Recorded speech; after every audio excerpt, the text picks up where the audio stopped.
For decades, the United States slashed our trade barriers on other countries, while those nations placed massive tariffs on our products and created outrageous non-monetary barriers to decimate our industries. They manipulated their currencies, subsidized their exports, stole our intellectual property, imposed exorbitant VAT taxes to disadvantage our products, adopted unfair rules and technical standards, and created filthy pollution havens. This all happened with no response from the United States of America. But those days are over. But such horrendous imbalances have devastated our industrial base and put our national security at risk. In the face of unrelenting economic warfare, the United States can no longer continue with a policy of unilateral economic surrender. We have to take care of our people, and we're going to take care of our people first.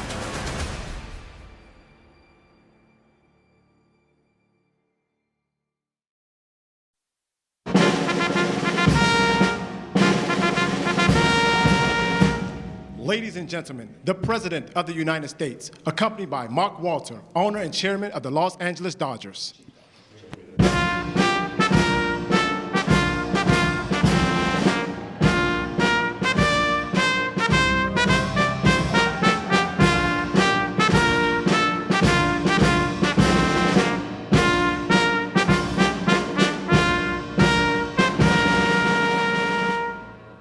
That's a good-looking group. I see some people oftentimes, like politicians behind me, it's not so pretty. That is a very good-looking group of people. And I'm thrilled to welcome to the White House and very special people, actually, very talented people, the 2024 World Series champion, the Los Angeles Dodgers.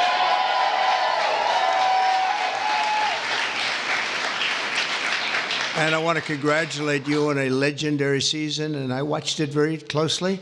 Some of those teams were home teams, and you did a big number. You're really amazing how it all came out and how it all ended. With us today is Dodgers owner and chairman Mark Walter. Thank you very much, Mark. Congratulations. President Stan Kasten, one of the greatest managers of the really ever to wear the Dodger blue, Dave Roberts. What a time he's had.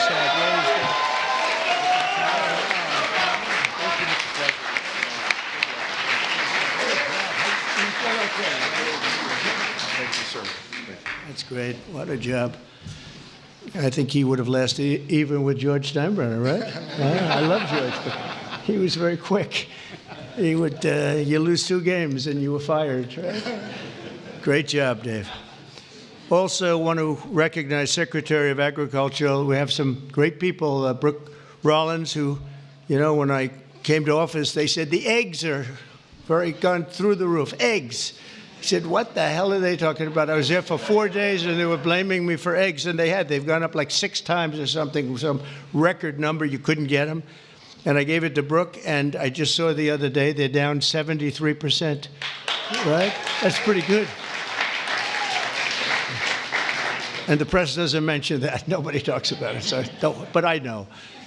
Secretary of Labor, Lori Chavez DeRimmer. Thank you. Congratulations. The Chief of Staff, Susie Wiles, who's a big Dodger fan, by the way. Susie, thank you. And we have also Representatives Kevin Kiley, Congressman Kevin Kiley, Young Kim, thank you, congratulations, great job. Jay Obernolte, Jay, thanks, Jay. Nanette Barrigan. Nanette, where's the, hi Nanette, oh, look at that, huh, what nice outfit. One of my favorite people, Gus Bilirakis, Congressman. Hi, yes. Addison McDowell, new to the Congress, but doing a great job. Thank you, Addison. A real good baseball player, and a friend of mine, Roger Williams. Great job. And another new congressman, but he's been there a long time in a mental sense, because he has really done a job, and he knows Congress very well. He was with me for 7 years. Brian Jack. Brian, congratulations, Brian. And others, we have a couple of senators here. I just don't particularly like them, so I won't introduce. Over the course of this amazing season, the members of this team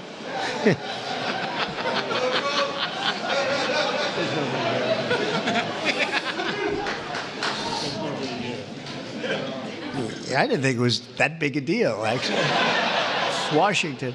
Over the course of this amazing season, the members of this team gave us some of the most incredible performances ever seen on the baseball diamond. In all of baseball history, only 6 players have ever hit 40 home runs and stolen 40 bases in a single season. And an elite group known as the 40-40 Club. It's a 40-40 club, and very few people make it. But unanimous National League MVP, Shohei Ohtani.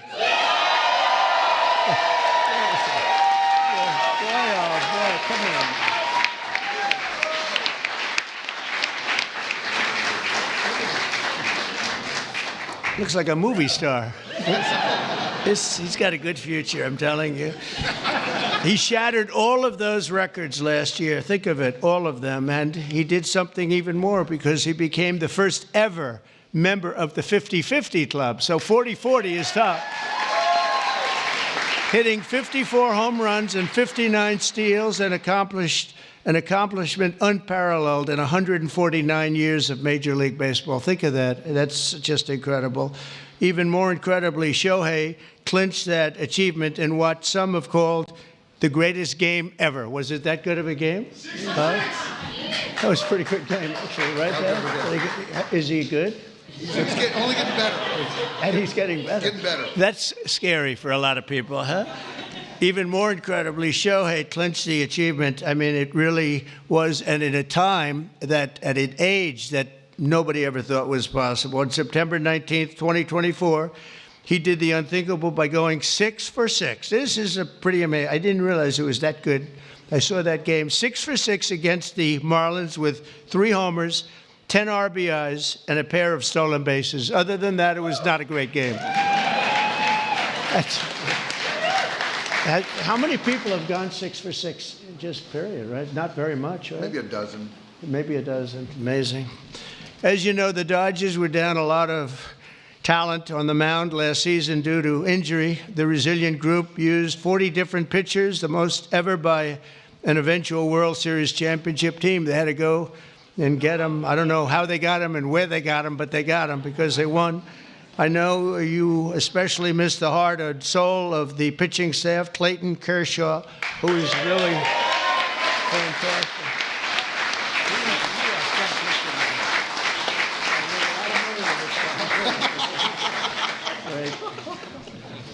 These are the best-looking people I've ever seen. It's incredible. But Clayton has been unbelievable, and if you look at his records and you look at the stamina, the endurance that he's had, and we're really happy to have him. I'm glad to meet him. I've watched him for a long time. He's a young guy yet, but you are a young guy, but I've watched you for a long time. So congratulations, amazing. All year, the Dodgers faced down adversity. You entered the playoffs battered and bruised, but not broken. When you ran out the healthy arms, you ran out of really healthy. They had great arms, but they ran out. It's called sports. It's called baseball in particular, and pitchers, I guess you could say, in really particular. But the starting rotation during the National League Division Series, this scrappy Dodgers bullpen shut out the Padres, saved the season, and forced Game 5. Then key players battled back from midseason injuries to help deliver the National League pennant, including superstars Mookie Betts. Oh, is he good?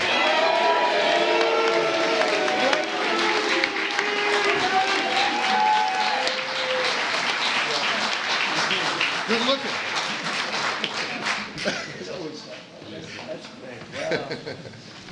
Mookie, that guy can play, can't he? I mean, unbelievable. You really, Mookie is, I've been watching it. I don't want to say I watched him when he was on Boston, but I did. I didn't think that was a particularly good trade when they made it, and I happened to be right. And Max Muncy, I want to congratulate Max. Max. Come here, Max. His arms are very strong when I touch them. I'm used to shaking politicians and hitting their arm, and it's like Jell-O. And now it's like And now it's like steel, all these guys. But Max, that's great. And also, Yoshi Yamamoto. Yoshi?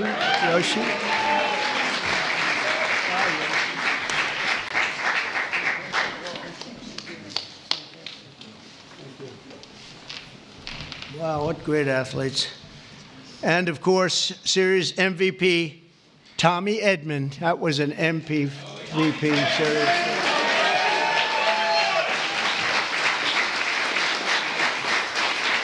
Good feeling, right?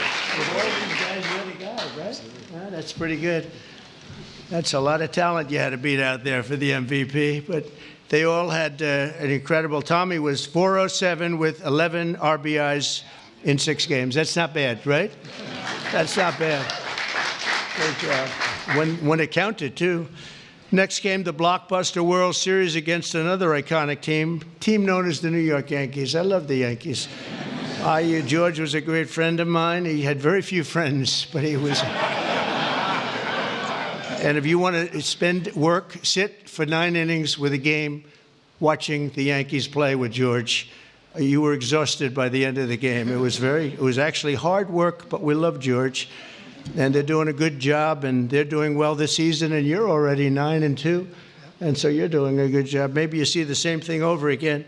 In Game 1 of the World Series, Freddie Freeman, on a sprained ankle,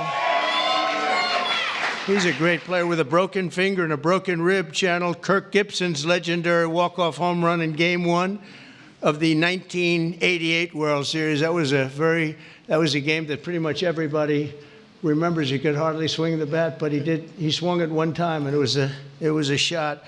On the first pitch Freddie saw in the bottom of the 10th, he hit an unforgettable walk-off grand slam home run, the first in World Series history. It's amazing. The Dodgers rode the momentum to win 2 of their next 3 games, placing them on the verge of baseball immortality in a dramatic Game 5, down 5 runs on the top of the 5th. That was a strange inning, I'll tell you, for those Yankee fans. But I'm not saying I was a Yankee fan, because I love these people behind me. But down 5 runs in the top of the 5th with 2 outs and the bases loaded, the Dodgers gave us one of the grittiest half-inning World Series events, showings that anybody's ever seen. Mookie started the rally by beating out a routine ground ball to first, which he's fast as hell. I don't know how the hell you can. Having that speed isn't that a great thing? I played baseball, but I was sort of slow. I wasn't fast.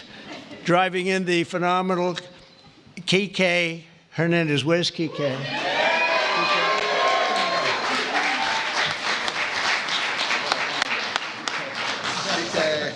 It's a hell of a group. Then Freddie drove in 2 more runs, and Teoscar Hernandez drove in another couple of runs.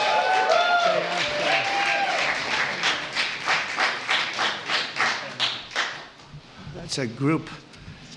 Teoscar, so you're doing well this season, too?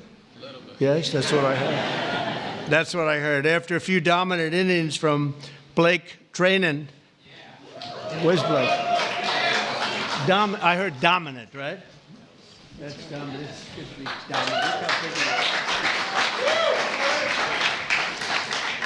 Great job, Blake. And the team was crowned the World Series champion against a great team. The Yankees are a great team and always a great franchise. And I guess, I don't know, like 28 or something. They've won a lot, probably, maybe more than any team in history overall. And you might be catching them pretty soon if you keep going. You've got a little ways to go, I guess. The scouting report at the start of the series said that the Dodgers could win by focusing on the fundamentals, and that's exactly what they did. You showed America that it's not about individual glory. It's about the team digging deep and sprinting right through first base, and you did that all the time. I watch some games. I love baseball. I don't get to watch as much as I'd like, but you always see a spirit on this team. I think a lot of that has to do with the ownership and the management, frankly. But you see a spirit on the Dodgers that you don't see with a lot of teams. A lot of teams I turn on, I say, oh, let's forget it. When I turn on the Dodgers, I like to watch the team. And now that I've gotten to meet these guys personally, I'll like it even more. I'm going to like it even more, and you're off to a great start. After seeing how successfully you've begun the season, I can tell you that you can plan on being back here. I hope you're going to be back here next year. I don't want to give you too much because we want to have a little suspense for next year, but I will tell you, we're going to go down. We're going to do something we don't do generally. We're going to run them down really fast. I have a game today. Do you have a game today or tonight? We're going to run them down to the Oval Office, and we're going to show them the fabled Oval Office, and there's nothing like it. And this wonderful owner, one of the greatest owners in sports, by the way, from everything I've heard, one of the greatest owners in sports, along with your other compatriots, right, fellas? It's a great team of owners, and that's very important. But he said they'd love it, and I think he'd like to do it himself. So we'll get out of here, and we'll sprint down, and we'll see the Oval Office, which is really something to see, you know? It's funny, people come from all over, the biggest people, the richest people, the most powerful people, and they come and they go into the Oval Office and they just stare. Oh, wow, that's something. They all have beautiful offices. They have offices that are the best in the world in many cases, but they love the Oval Office. So with all of that, I'd like to now introduce you to the Dodgers chairman, Mark Walter, to say a few words, and then we're going to follow that up with Clayton, who's going to say a couple of things, and that's a great representative of a great team. Thank you very much. Mark, thank you.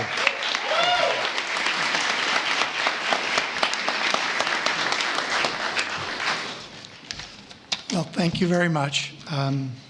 We're very pleased to participate in the tradition of bringing champions to the White House. Last season was an incredible season. We won the World Series. Second time in 2020, and since 2020, and only 8 times in our seasons or our history. We played in front of almost 4 million fans, and we had many millions more on television. Our global following has soared, and not only from Shohei Ohtani, but also from Mookie Betts, Freddie Freeman, Clayton Kershaw, and many, many more. Alongside this on-field success, we have been deeply immersed in our community. Our players and managers have supported have each had foundations and support for communities. Our trust last year has committed $100 million to help Chicago or LA Fire. And so on behalf of the organization, I want to thank you. Thank you very much.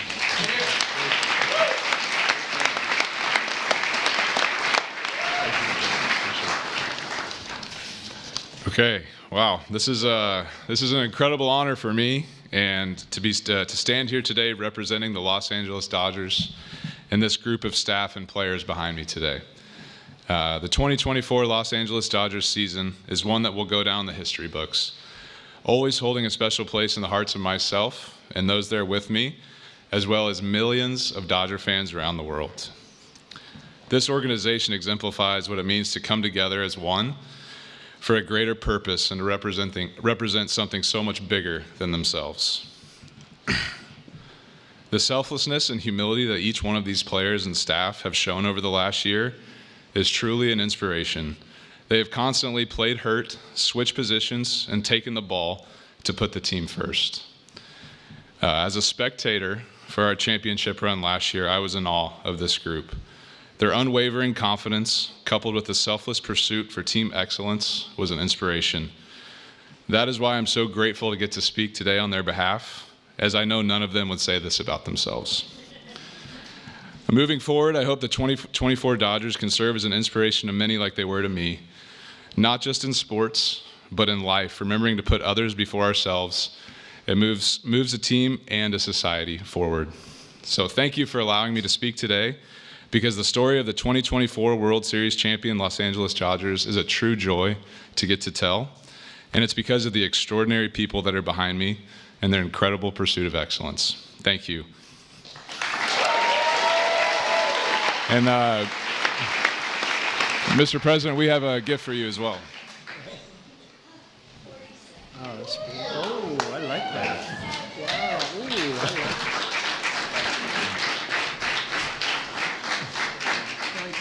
Come on, Mark. Oh, they're going to move it. Okay.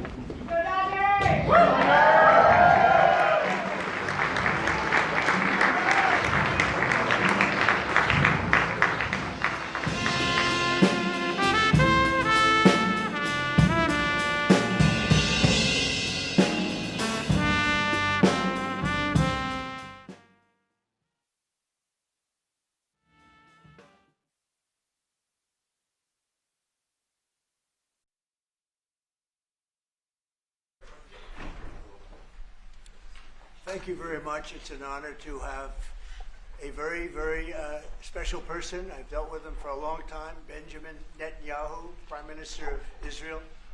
And we had lunch together, we had meetings together, staff, and I think we've come up to some pretty good solutions and conclusions. And we'll be working a little bit after this, and then I assume you're going back home.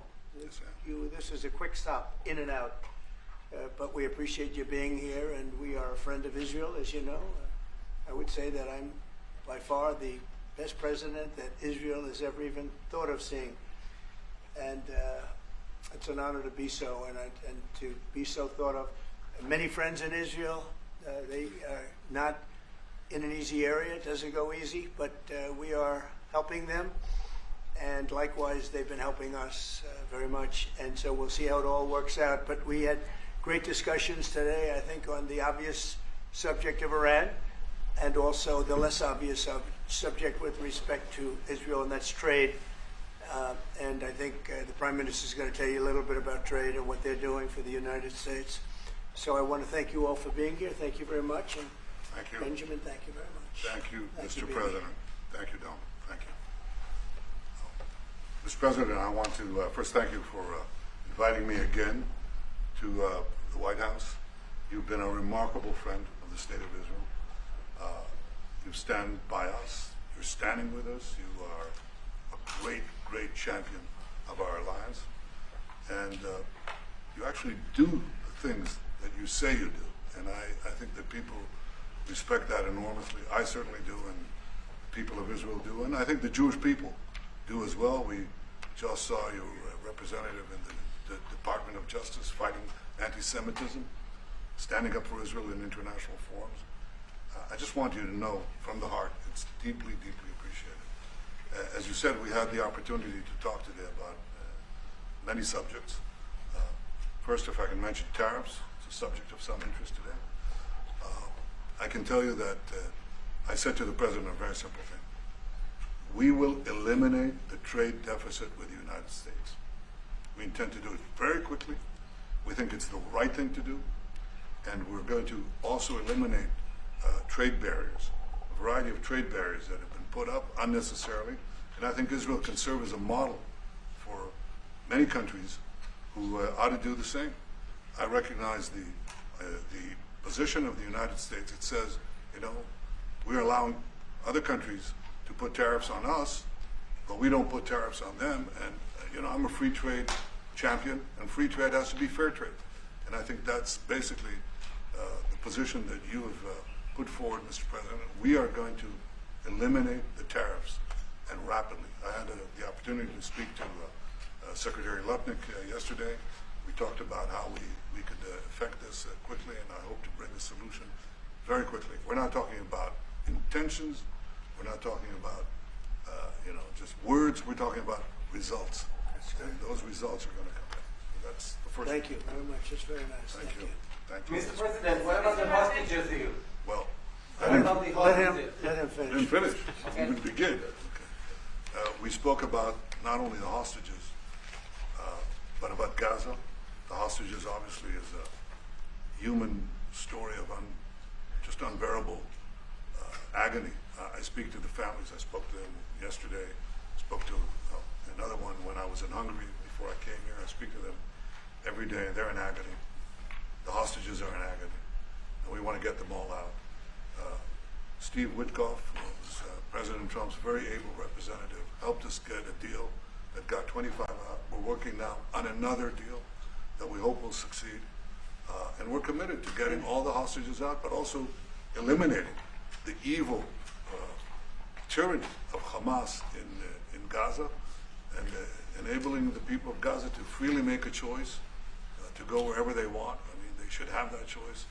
And the president put forward a vision, a bold vision, which we discussed as well, including the countries that might be amenable and are amenable to accepting Palestinians of their free choice if they choose to go there. And I think that's the second thing that we discussed. But the hostages came right on top. We also discussed the situation in Syria. We've had neighborly relations with Turkey that have deteriorated, and we don't want to see Syria being used by anyone, including Turkey, as a base for attack in Israel. Turkey is a country that has a great relationship with the United States. The president has a relationship with the leader of Turkey. We discussed how we can avoid this conflict in a variety of ways, and I think we can't have a better interlocutor than the President of the United States for this purpose. And of course, we also discussed Iran. Look, we're both united in the goal that Iran does not ever get nuclear weapons. If it can be done diplomatically in a full way, the way it was done in Libya, I think that would be a good thing. But whatever happens, we have to make sure that Iran does not have nuclear weapons. That's the end of my speech. Mr. President, any Israelis want Just to to know add to what that, is your we're specific having plan direct getting all talks the with. hostages Wait a minute. out? Wait. We're having direct talks with Iran, and they've started. It'll go on Saturday. We have a very big meeting, and we'll see what can happen. And I think everybody agrees that doing a deal would be preferable to doing the obvious. And the obvious is not something that I want to be involved with, or frankly, that Israel wants to be involved with if they can avoid it. So we're going to see if we can avoid it. But it's getting to be very dangerous territory. And hopefully those talks will be successful. And I think it would be in Iran's best interest if they are successful. We hope that's going to happen. And we had just a lot of good talks on a lot of things. I appreciate very much what you said about the tariffs. We've been ripped off and taken advantage of by many countries over the years, and can't do it anymore. We just can't do it anymore. We can't be the stupid people anymore. And it's all because of the people that sat in the seat right here. Not your seat, but this seat. They allowed things to happen to our country that they shouldn't have allowed to happen on trade and other things, many other things. I mean, look at what's happened with our last president, where he allowed millions of people to come into our country with an open border. Who would want an open border? How stupid is that? But he allowed millions and millions of people, and of the millions, and I think it was 21 million people, but let's say 3 of them were serious criminals, serious murderers and drug dealers and gang members and people from jails. All the jails emptied out right into our country, right along the open border on Mexico, generally the Mexico open. They came in from Canada too, by the way, a lot. But generally speaking, on the southern border. And what a shame it is that we are now working very hard to get them out, get the criminals out, get the murderers out, the drug dealers, the mentally insane, get them out. They dropped the mentally insane in our country too. And this was all done by the Biden administration. It's a disgrace that we have to work so hard. And then we have judges that try and protect these people, but they didn't protect us when the people were being let in. But to get them out is never easy with these people. So I think we're doing a great job. The border is the best it's ever been. It's even as strong as it was. I had a great, solid border. I think it might even be tougher right now and stronger. So people are coming into our country, but they're coming in legally. We have a legal process, and we have that moving along properly, because we need people to come into our country. But we want people that can love our country, and cherish our country. So that's where we are. And with that, any questions? Today, and would you be open to a pause in tariffs to allow for negotiations? Well, we're not looking at that. We have many countries that are coming to negotiate deals with us, and they're going to be fair deals. And in certain cases, they're going to be paying substantial tariffs. There'll be fair deals. As you know, I spoke this morning with the Prime Minister of Japan, and we had a very good conversation. They're coming. And I said, one thing, you're going to have to open up your country, because we sold no cars, like 0 cars in Japan, and they sold millions of cars into our country. They don't really take our agriculture, a little bit of it just to keep us slightly happy, but they don't take what they're supposed to be taking. So we have a great relationship with Japan. We're going to keep it that way, but they're coming in to meet, and other countries are coming in. With China, as you know, against my statement, they put a 34% tariff on above what their ridiculous tariffs were already. And I said, if that tariff isn't removed by tomorrow at 12 o'clock, we're putting a 50% tariff on above the tariffs that we put on. So they've gone for years. They've become a rich country because of people, again, that were in the White House that allowed this to happen. Hundreds of billions of dollars a year they'd make on us on trade, and it shouldn't be that way. And I have a great relationship with President Xi. I hope it's going to stay that way. I have great respect for China, but they can't do this with just, we're going to have one shot at this, and no other president's going to do this, what I'm doing. And I'll tell you what, it's an honor to do it, because we have been just destroyed, what they've done to our system. You know, we have $36 trillion of debt for a reason. And the reason is that people allowed it to get that way. So we'll be talking to China. We'll be talking to a lot of different countries. And I think, you know, if we can make a really fair deal and a good deal for the United States, not a good deal for others. This is America first. It's now America first. And we didn't put America first. We put America last. The people that were in the Oval Office put America last, and we're not going to stand for it. Yeah. Wait, go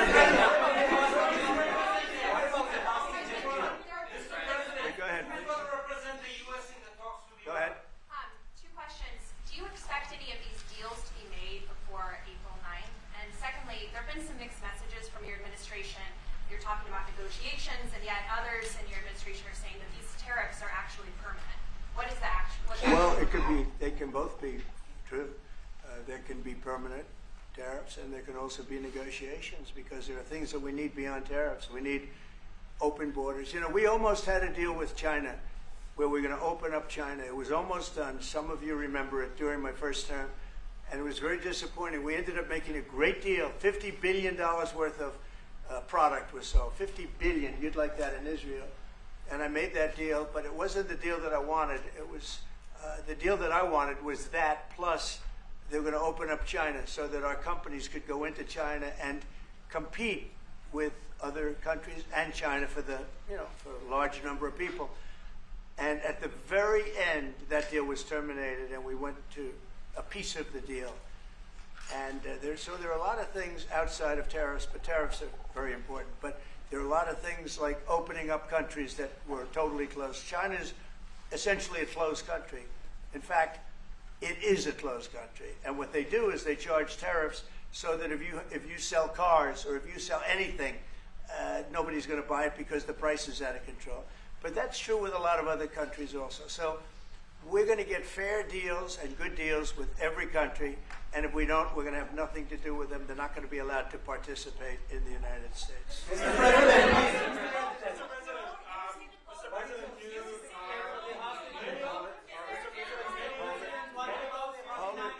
Hold it.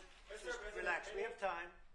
This gentleman is all day long. Mr. President, many of thank you for the Go ahead.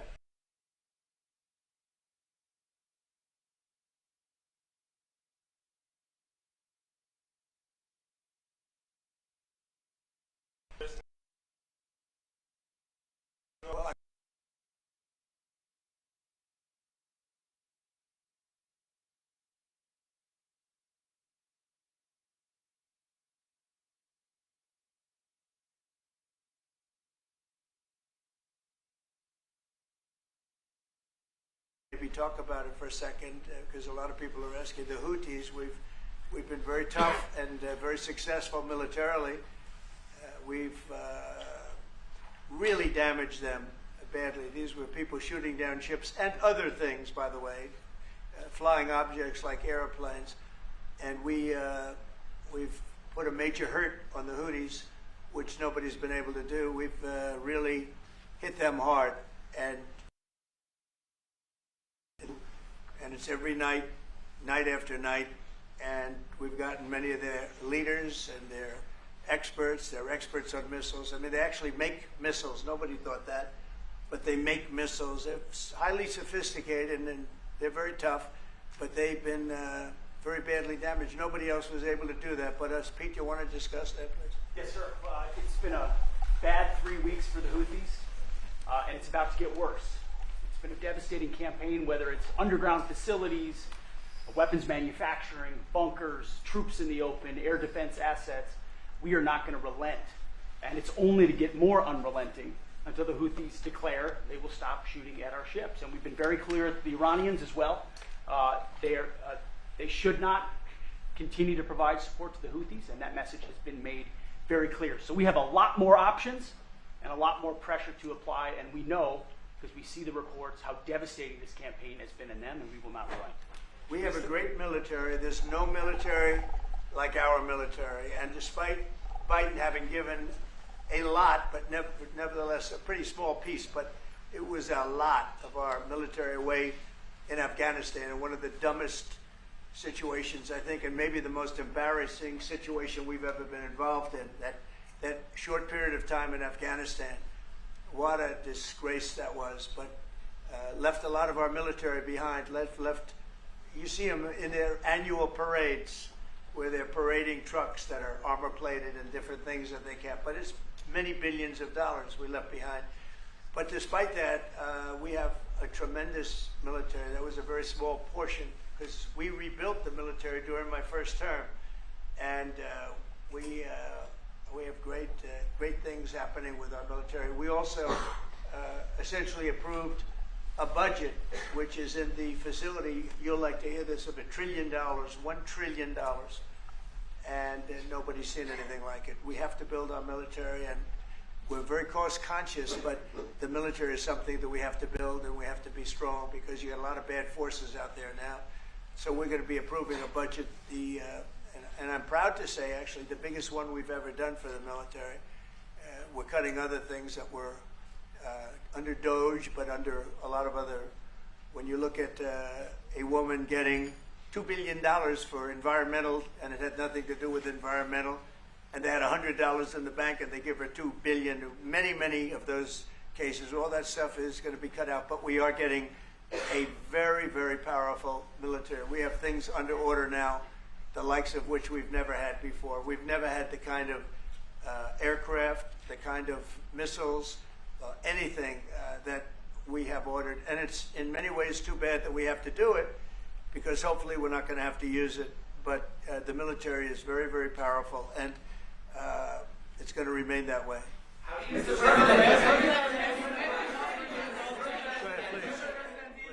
Yes, Queen? Thank you, Mr. President. I want to ask you about Iran, because this is the first time we hear that the U.S. is having a direct contact with the Iranians. Is it possible to give us some more information at what level is the U.S. is High level, very high level, yeah. We're dealing with the Iranians. We have a very big meeting on Saturday, and we're dealing with them directly. You know, a lot of people say, oh, maybe you're going through surrogates, or you're not dealing directly, you're dealing through other countries. No, we're dealing with them directly, and maybe a deal is going to be made. That would be great. It'll be really great for Iran, I can tell you that. But hopefully, we're not going to have to get into that. We are meeting very importantly on Saturday at almost the highest level, and we'll see how it works out. Please. How do you ensure, Mr. President, that these tariffs don't drive U.S. trading partners into the hands of the Chinese? I'm not worried about it. I'm not worried about it. If they want to be in the hands of the U.S., they don't want to be in the hands of the Chinese. And, the Chinese have turned out to be really not very good at that. People that are with us, they're with us. But we cannot be taken advantage of any longer. I used to watch these deals for years. I've been talking about it for years. You know, I've been talking about it for 35 years, how our country is being ripped off. I mean, 30 years ago it was Japan, then it was something else, then it was another group, then it was China. China's doing the best job of it, frankly. And it's just not going to happen. Not going to happen. The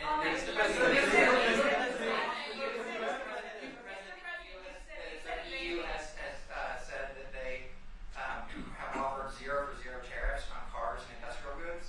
Is that not enough? Well, the EU, no, it's not. The EU has been very tough over the years. I always say it was formed to really do damage to the United States in trade. That's the reason it was formed. It was formed with all of the countries from Europe, I guess most of them, not all of them, but most of them. And they formed together to create a little bit of a monopoly situation, to create a unified force against the United States for trade. So they have NATO, which is largely the same countries, and they took advantage of us dollar-wise and militarily until I got there. You know, I was able to get $600 billion from NATO, where they paid NATO because most of these nations weren't even paying. We were paying for NATO, so we're paying them to guard them militarily, and they're screwing us on trade. So that's not a good combination. So now it's really turned around. It's the opposite, and the European Union's been very bad to us. They don't take our cars, like Japan in that sense. They don't take our agricultural product. They don't take anything practically. And yet they send millions of cars in a year, Mercedes-Benz, Volkswagen, BMWs. They're sending millions and millions of cars into the U.S., but we don't have a car that's been sold to the European Union or other places, but let's go for the European Union. And it's not going to be that way. It's got to be fair, reciprocal. It's got to be fair. It's not fair. We have a deficit with the European Union of $350 billion, and it's going to disappear fast. And one of the reasons and one of the ways that that can disappear easily and quickly is they're going to have to buy our energy from us because they need it. They're going to have to buy it from us. They can buy it. We can knock off $350 billion in 1 week. They have to buy and commit to buy a like amount of energy, and we have that. You know, we have more energy than any country in the world. I don't know if you know that. He knows everything, but the one thing he may not know, we have more energy than any country in the world. We have more of every kind of energy, every form of energy, from oil and gas to coal. And people talk about, I call it beautiful, clean coal. As you know, Germany is opening up a coal plant a week. They tried the windmills and it didn't work. They tried all the other solutions and they were ready to go out of business. Now they're doing a coal plant a week. China is now up to 2 coal plants. They're opening 2 major coal plants every single week in China, all over China. And then we're not allowed to use coal. Well, we have clean, beautiful coal more than anybody else. We have oil and gas more than anybody else. We have the most energy of any country in the world, including Saudi Arabia, including everybody, by a lot. And I took it to number 1. We were number 3, and I took it to number 1 during my administration. And the reason that we were hurt so badly and the reason that we went into such incredible inflation during Biden is energy. It was also their bad spending, but energy, because they played around with this incredible thing that we had built, this administration had built, and the energy costs went through the roof. And when that went up, everything else followed. Now, if you look at what's happening, you're going to see this today. I said we're going to try and get groceries down, right? An old-fashioned term, but a beautiful term. Eggs. So when I got in, the press went absolutely crazy the first week. They said, eggs have quadrupled in price. I said, I just got here. Tell me about it. And Brooke Rollins and our team did a great job, and eggs are down now 79%, and they're all over the place. And this was a problem that somebody else would have taken a long time to cure. We have energy is down. We have interest rates are down. We have groceries, meaning food is down. We have everything is down at levels that nobody ever thought possible. Energy looks like it's going to be in the $2.50 a gallon range and maybe below that for a car, so for gasoline. So we're really doing amazing. I mean, we're cutting prices because prices got so high, people couldn't live. I mean, the prices for groceries, the prices for standard groceries, standard things were going through the roof. They couldn't live. And now those prices are coming down. So call them groceries, but that's down, energy's down, and interest rates are down. Everything's down. And the interest rates, the beauty there is when we refinance debt, you know, debt's become such a big factor in this country. We're going to start paying debt off with tariffs and other things. But it's such a big factor because the interest rate's so high. Well, now that's coming way down. So our budget's going to look a lot better because interest costs are way down. And I guess I've done that. Okay. Many Israelis are watching you now on live show. Good. What is your specific I hope they like way of getting the hostages out from the horrific captivity? Yeah, we are trying very hard to get the hostages out. We're looking at another ceasefire. We'll see what happens. But we want to get the hostages out. The Israeli people want the hostages out more than anything. They want the hostages out. This man is working very hard with us to do that. I mean, I don't know. I hope he's being appreciated because he's been a great leader. He's working very, very hard on the hostages and many other things. And there are plenty of things you have to work on. It's a tough place in the world, isn't I have it? a good partner. Yeah, you do have a good partner, and so do we. We're working very hard on the hostages. If you're going to negotiate a new deal with Iran, can you elaborate how it's going to be more effective than the JCPOA? Well, I can't really say that, but I think it'll be different and maybe a lot stronger. But they were so happy when we made that first deal because we did get a lot out. You know, I had people right in this office, this beautiful Oval Office. They came in, 10 people, hostages, you know that. And I said to them, so how was it? And the stories they told me, I mean, as an example, I said to them, was there any sign of love? You were there, 10 people. It's only 10, but it's pretty representative. Did the Hamas show any signs of, like, help or liking you? Did they wink at you? Did they give you a piece of bread extra? Did they give you a meal on the side, like, you know, you think of doing? Like what happened in Germany, what happened elsewhere. People would try and help people that were in unbelievable distress. They said no. I said all of them. I said, did they ever wink at you like, you'll be okay? You're going to be okay? No, they didn't do that. They'd slap us. The hatred is unbelievable. And the lives, you know, they lived in a pipe. Not really a tunnel, it was a pipe. And they always thought they were suffocating. They were going to suffocate. And then they'd open up the pipe, and it was like 3.5 feet high. This isn't, you know, we hear tunnels bad, but pipes are worse. And the stories I heard were incredible. But I just said, was there any sign of potential love or affection? And there were none whatsoever. It was amazing to me. There was nothing like, here, take this, it's a little extra meal or something. They lived like hell. I don't know. They seemed to be, they were amazing to me because they seemed to be pretty normal. They weren't scarred, but I guarantee underneath they have to be scarred. And one was there for 356 days. Another was there for about 180 days, you know, a long time. These are people that have been really, really horribly treated. I've never seen anything like it, actually. I was very surprised to hear the answer. Yeah, Thank you, Mr. President. Are there 2 or 3 countries that are on your list that you feel are farther along in getting their tariffs lowered? I think there are many that want to get rid of tariffs right now. European Union, I mean, as badly as they've treated us, they've brought their car tariffs essentially off. I guess they brought it down to 2.5, and I hear maybe to nothing. But it's not only tariffs, it's non-monetary tariffs. It's tariffs where they put things on that make it impossible for you to sell a car. It's not a money thing. They make it so difficult, the standards and the tests. They drop a bowling ball on the top of your car from 20 feet up in the air, and if there's a little dent, they say, no, I'm sorry, your car doesn't qualify. When the same car from Germany or would dent likewise, unless you can have an army tank, it's going to dent. So they come up with rules and regulations that are just designed for one reason, that you can't sell your product in those countries, and we're not going to let that happen. Those are called non-monetary barriers. They make barriers that are so tough that it's impossible to qualify.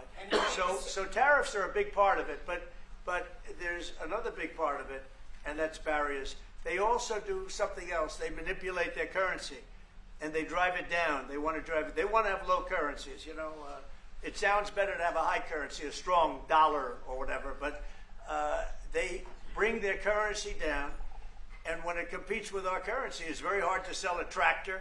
It's very hard to sell product because their currency is low and ours is much higher relatively. And so it makes it very hard. I speak to a lot of companies that do business, tractor companies, and they say it's so hard to sell because what they've done is they've lowered the yen or they've lowered the yuan or they've lowered their currency, so that it's very hard to compete. We don't want that either. So we have a lot of things that we're talking about, but we're going to fix it properly, and it's going to be fair to everybody. And in the end, I think we're going to have a world that does a lot better, you know.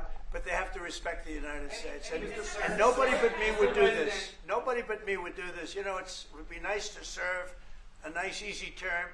But we have an opportunity to change the fabric of our country. We have an opportunity to reset the table on trade. We lose billions of dollars. We lose close to $2 trillion a year on trade. We lose $1 trillion a year to China. $1 trillion. We lose hundreds of billions of dollars a year on trade to China. We lose hundreds of billions of dollars overall, probably close to $2 trillion.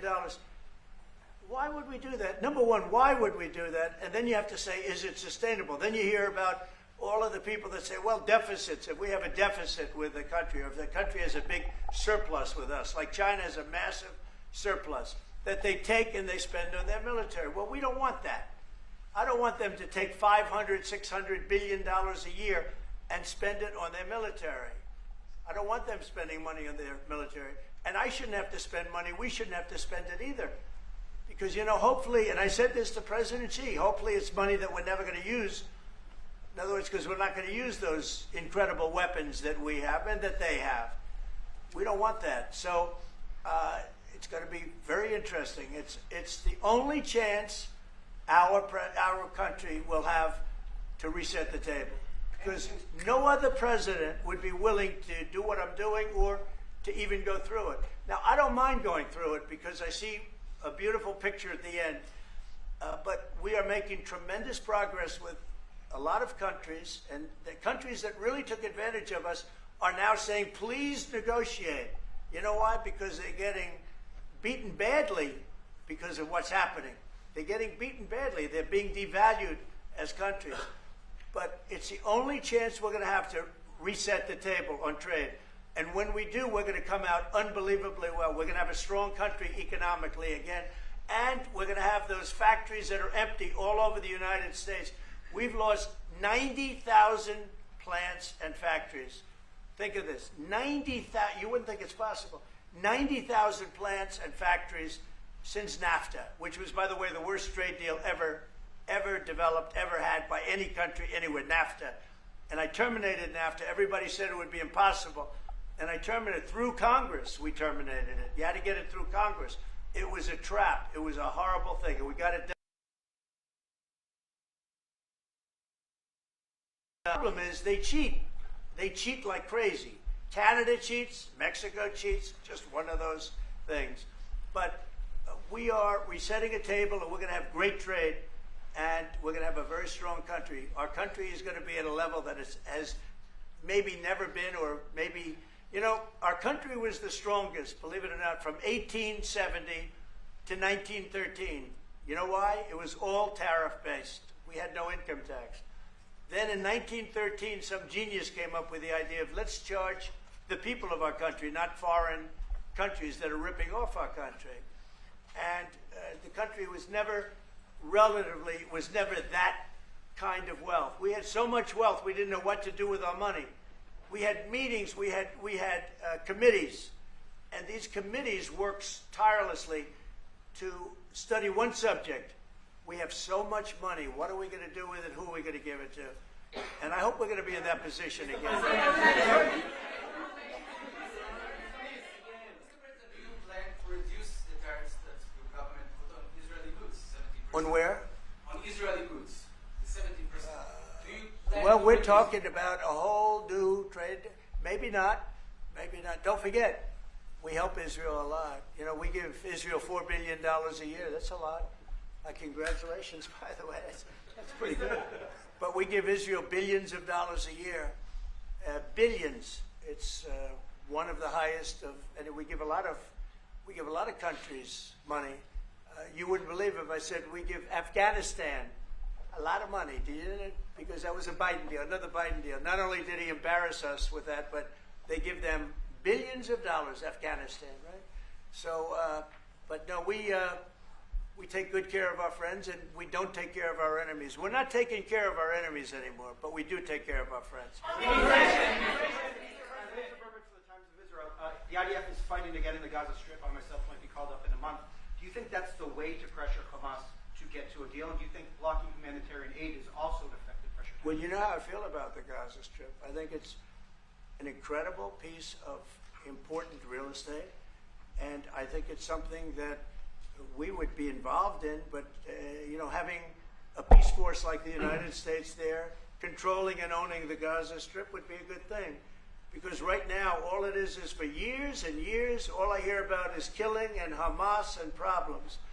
And if you take the people, the Palestinians, and move them around to different countries, and you have plenty of countries that will do that, and you really have a freedom zone. You call it the freedom zone, a free zone, a zone where people aren't going to be killed every day. That's a hell of a place. It's a, you know what I call it, a great location that nobody wants to live in, because they really don't. And when they have good living, real living, where Hamas and all of the problems they have, the level of death on the Gaza Strip is just incredible. And I've said it. I don't understand why Israel ever gave it up. Israel owned it. It wasn't this man, so I can say it. He wouldn't have given it up. I know him very well. There's no way. They took oceanfront property and they gave it to people for peace. How did that work out? Not good. Is the immigration, sorry, Mr. President, is the immigration? Which immigration? From Gaza. From Gaza. All it is a concept that I had that I think is good, and now people are copying it. You know, maybe you want to tell. People are talking about the Trump plan. Gee, why don't we do that? Would you like to answer that question? I think what the president talked about is, first of all, to give people a choice. You know, Gazans were closed in. And any other place, including in arenas of battle, I mean, whether it's Ukraine or Syria or any other place, people could leave. Gaza was the only place where they locked them in. We didn't lock them in. They're locked in. And what is wrong with giving people a choice? Now, we've been talking, including over lunch, about some countries, I won't go into them right now, that are saying, you know, if Gazans want to leave, we want to take them in. And I think this is the right thing to do. If you give, you know, it's going to take years to rebuild Gaza. In the meantime, people can have an option. The president has a vision. Countries are responding to that vision. We're working on it. I hope we'll have good news for you. I will say, people really do love that vision. It's a long-term vision, but so importantly is to have that be a safe field, because you're right smack in the middle of the Middle East. You're right along Israel. It should have never, ever been given away. It shouldn't have been given away by Israel. I don't know why they did it. I mean, I do know why, because they were promised peace, but that didn't work out too well, because it's one of the most dangerous pieces of land anywhere in the world. Gaza is one of the most dangerous places in the world. So they gave it away for a good intention, and it didn't work out that way. And a lot of people like my concept, but, you know, there are other concepts that I like too, and there are some concepts I don't like. You know what I don't like? The way it is now, because right now it's a dangerous death trap, Gaza. Yeah. Thank you, sir. Can you talk a little bit about your potential meeting with Vladimir Putin? Do you still plan to meet with him? Could that happen in Saudi Arabia? And maybe you could elaborate as well a little bit on not providing tariffs on Russia, sir. So the reason we're not talking about tariffs with Russia is because we're not doing business essentially with Russia, because they're in a war, and I'm not happy about what's going on with the bombing, because they're bombing like crazy right now. They're bombing. I don't know what's happening there. That's not a good situation. So we're meeting with Russia. We're meeting with Ukraine, and we're getting sort of close, but I'm not happy with all the bombing that's going on in the last week or so. Horrible. It's a horrible thing. It's a horrible thing. Can countries negotiate to get below 10%? In terms of tariffs? Tariffs, yes. Look, we've been ripped off and taken advantage of for 40, 50, 60 years. And the reason we got ripped off and the way they did it was tariffs. They would charge tariffs, massive numbers of dollars. And when you look at China, when I took over, it was at $507 billion they were making. I call it making. A lot of people say, oh, it doesn't mean anything, having a surplus. It means a lot, in my opinion. It's almost like a profit or loss statement. And when I took over, it was $507 billion that China was, this is originally, first term, and we were very, very tough on them because they were taking that money and they were building a military with it. Then when Biden came in, he let them get away with murder. He had no idea. I'll tell you what, that man had no idea what was happening, whether it was the border or China or anything else. He had no idea what was going on. And they went wild. China went wild. And the money they make is ridiculous, okay? It's just not going to happen. And hopefully we'll get along with China. If we do, that's great. And if we don't, that's okay too. But we can't let that continue because that's an abuse. They abused the poor people that sat in the seat. That poor Biden, he was abused by them. They took advantage of him. And I'm surprised, you know, they have smart people. They were radical left lunatics, but they're smart. I'm surprised they'd allow that to take, you know, to happen. But we are going to bring great trade, and we're going to be fair to other countries. And I will say this, virtually every country wants to negotiate. If I didn't do what I did over the last couple of weeks, you wouldn't have anybody wants to negotiate. We would have gone to these countries, you want to talk? And they were, well, we don't want to talk. Now they're coming to us. They're offering things like even Bibi, and this is unrelated because it's a different kind of a relationship, but he started off our conversation today that he's cutting all of the tariffs, he's cutting everything, he's going to get down to a free base, he's going to do things that, in all fairness, other countries, if they said that, would have never even thought about doing it. Now they're offering things to us that we would have never even thought of asking them for because they're experiencing a lot of hurt. And the hurt is that they've taken advantage of us and we finally fought back. Tariffs will make this country very rich. We're rich anyway, but we're rich in a certain way. We have $36 trillion in debt. I want to get rid of it. And we can do it quickly with proper deals. So when countries don't allow us to sell our product, but we allow them to sell their product, when they charge us massive amounts of money for the privilege of going into their country, those days are over. Okay. Yeah, go ahead. Sir? Me? Yeah. He sounds so Thank surprised. You, Mr. President. On Iran, two questions, please. First, you can give us more details about where the meeting on Saturday is going to I can't tell you that. I can just tell you there's a major meeting going on between us and Iran, and that'll take place on Saturday, and it's at top level. And second question about this. A lot of people think that those talks are not going to lead anywhere because the Iranians will never give up their nuclear program. I think that's a possibility too. If diplomacy fails, is the United States under your leadership ready to take military action to destroy the Iranian nuclear program and remove this threat? I think if the talks aren't successful with Iran, I think Iran is going to be in great danger. And I hate to say it, great danger, because they can't have a nuclear weapon. So is that a yes? You know, it's not a complicated formula. Iran cannot have a nuclear weapon. That's all there is. So Can't have it. ready Right to now take we have military countries action? that have nuclear power that shouldn't have it, but I'm sure we'll be able to negotiate out of that too as part of this later on down the line. But Iran cannot have a nuclear weapon. And if the talks aren't successful, I actually think it'll be a very bad day for Iran if that's the case. Yeah. Mr. President, on manufacturing. Yeah, please. Go ahead. Mr. President, Was October 7th the death blow of the two-state solution, and would you consider classifying the Palestinian Authority as a terrorist organization for its continued pay-for-slay terror financing payments? So October 7th was a horrible day that some people, they deny it. Now, I can't believe they deny it from the standpoint of it. They do it because they think it's good politically. But I've seen the tapes. I've seen things that you don't want to see. October 7th was a horrible day, and it will go down as one of the really bad days in the history of the world. It was a horrible, horrible thing that happened. And they grabbed some of these people. I'll give you an example. When I was with the 10 hostages a few weeks ago, I said, so how many are there? 59.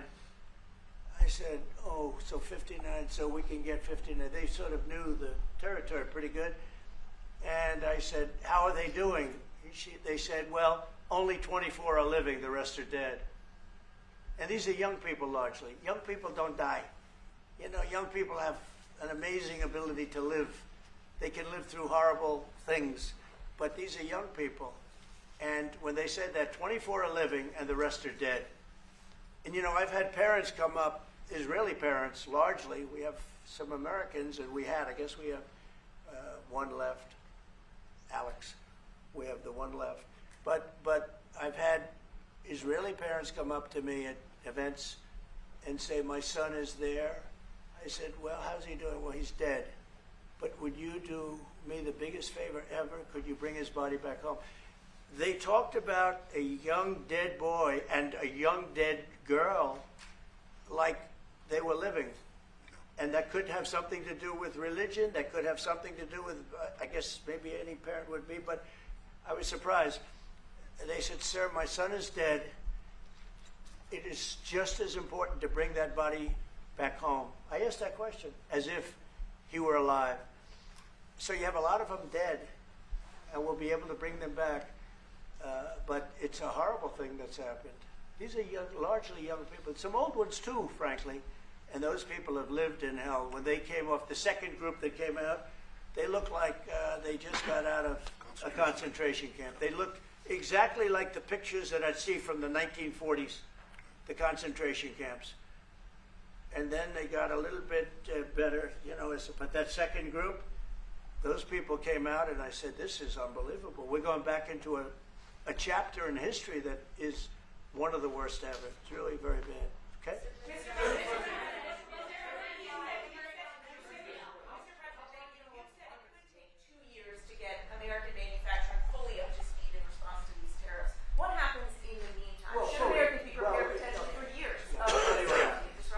We have now $7 trillion.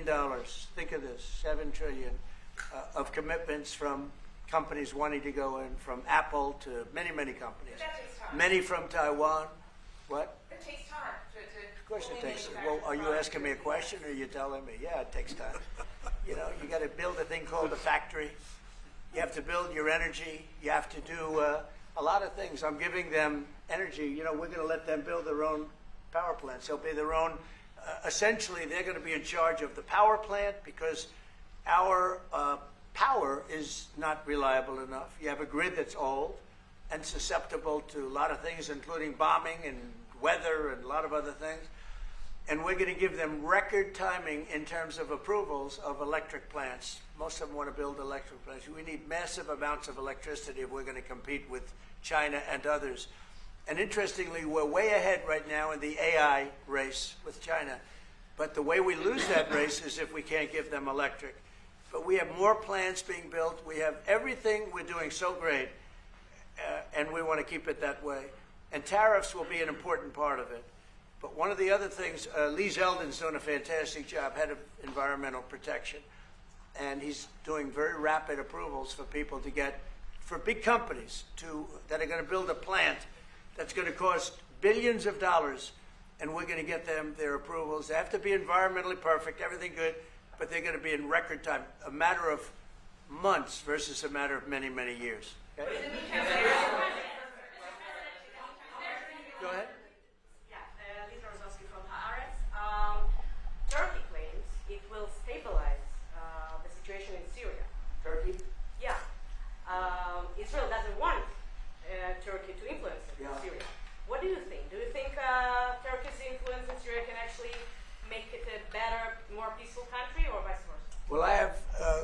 great relations with a man named Erdogan. Have you heard of him? And I happen to like him, and he likes me, and I know the press will get very angry. He likes Erdogan, but I do, and he likes me, and we've never had a problem, and we've gone through a lot, and we've never had a problem. We've always got, as you remember, we got our minister back from Turkey. You remember that? And this was a big deal at the time, and we got him back. And I told the prime minister, I said, just, Bibi, if you have a problem with Turkey, I really think I'm going to be able to work it out. You know, I have a very, very good relationship with Turkey and with their leader, and I think we'll be able to work it out. So I hope that's not going to be a problem. I don't think it will be a problem. Now, with that being said, I believe it was Turkey, and I said that to him. I said it. I said, congratulations. You've done what nobody's been able to do in 2,000 years. You've taken over Syria with different names, but same thing. I said, you've taken it over. He's taken it over through surrogates. He goes, no, it was not me. I said, it was you. But that's okay. You don't have to say, well, it sort of maybe was me. Okay. But what he did, look, he's a tough guy, and he's very smart. And he did something that nobody was able to do. You know, you got to hand it to him. Any problem that you have with Turkey, I think I can solve. I mean, as long as you're reasonable. You have to be reasonable. We have to be reasonable. Thank you very much, everybody. Appreciate it. Thank you. Thank you.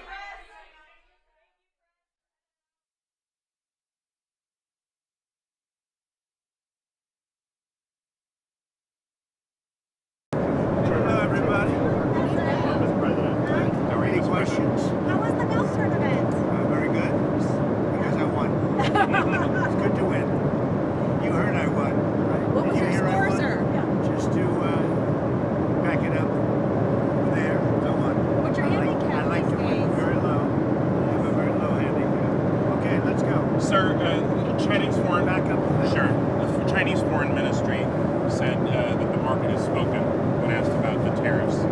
What do you make of that? The market has spoken when they look at the fact that we have $1 billion trade deficit. When you look at the trade deficit that we have with certain countries, way over $1 billion per country. But with China, it's $1 trillion. And we have to solve our trade deficit with China. We have $1 trillion trade deficit with China. Hundreds of billions of dollars a year we lose with China. And unless we solve that problem, I'm not going to make a deal. Now, I'm willing to deal with China, but they have to solve their surplus. We have a tremendous deficit problem with China. They have a surplus of at least $1 trillion a year. I think it's like $1.1 trillion. And I want that solved.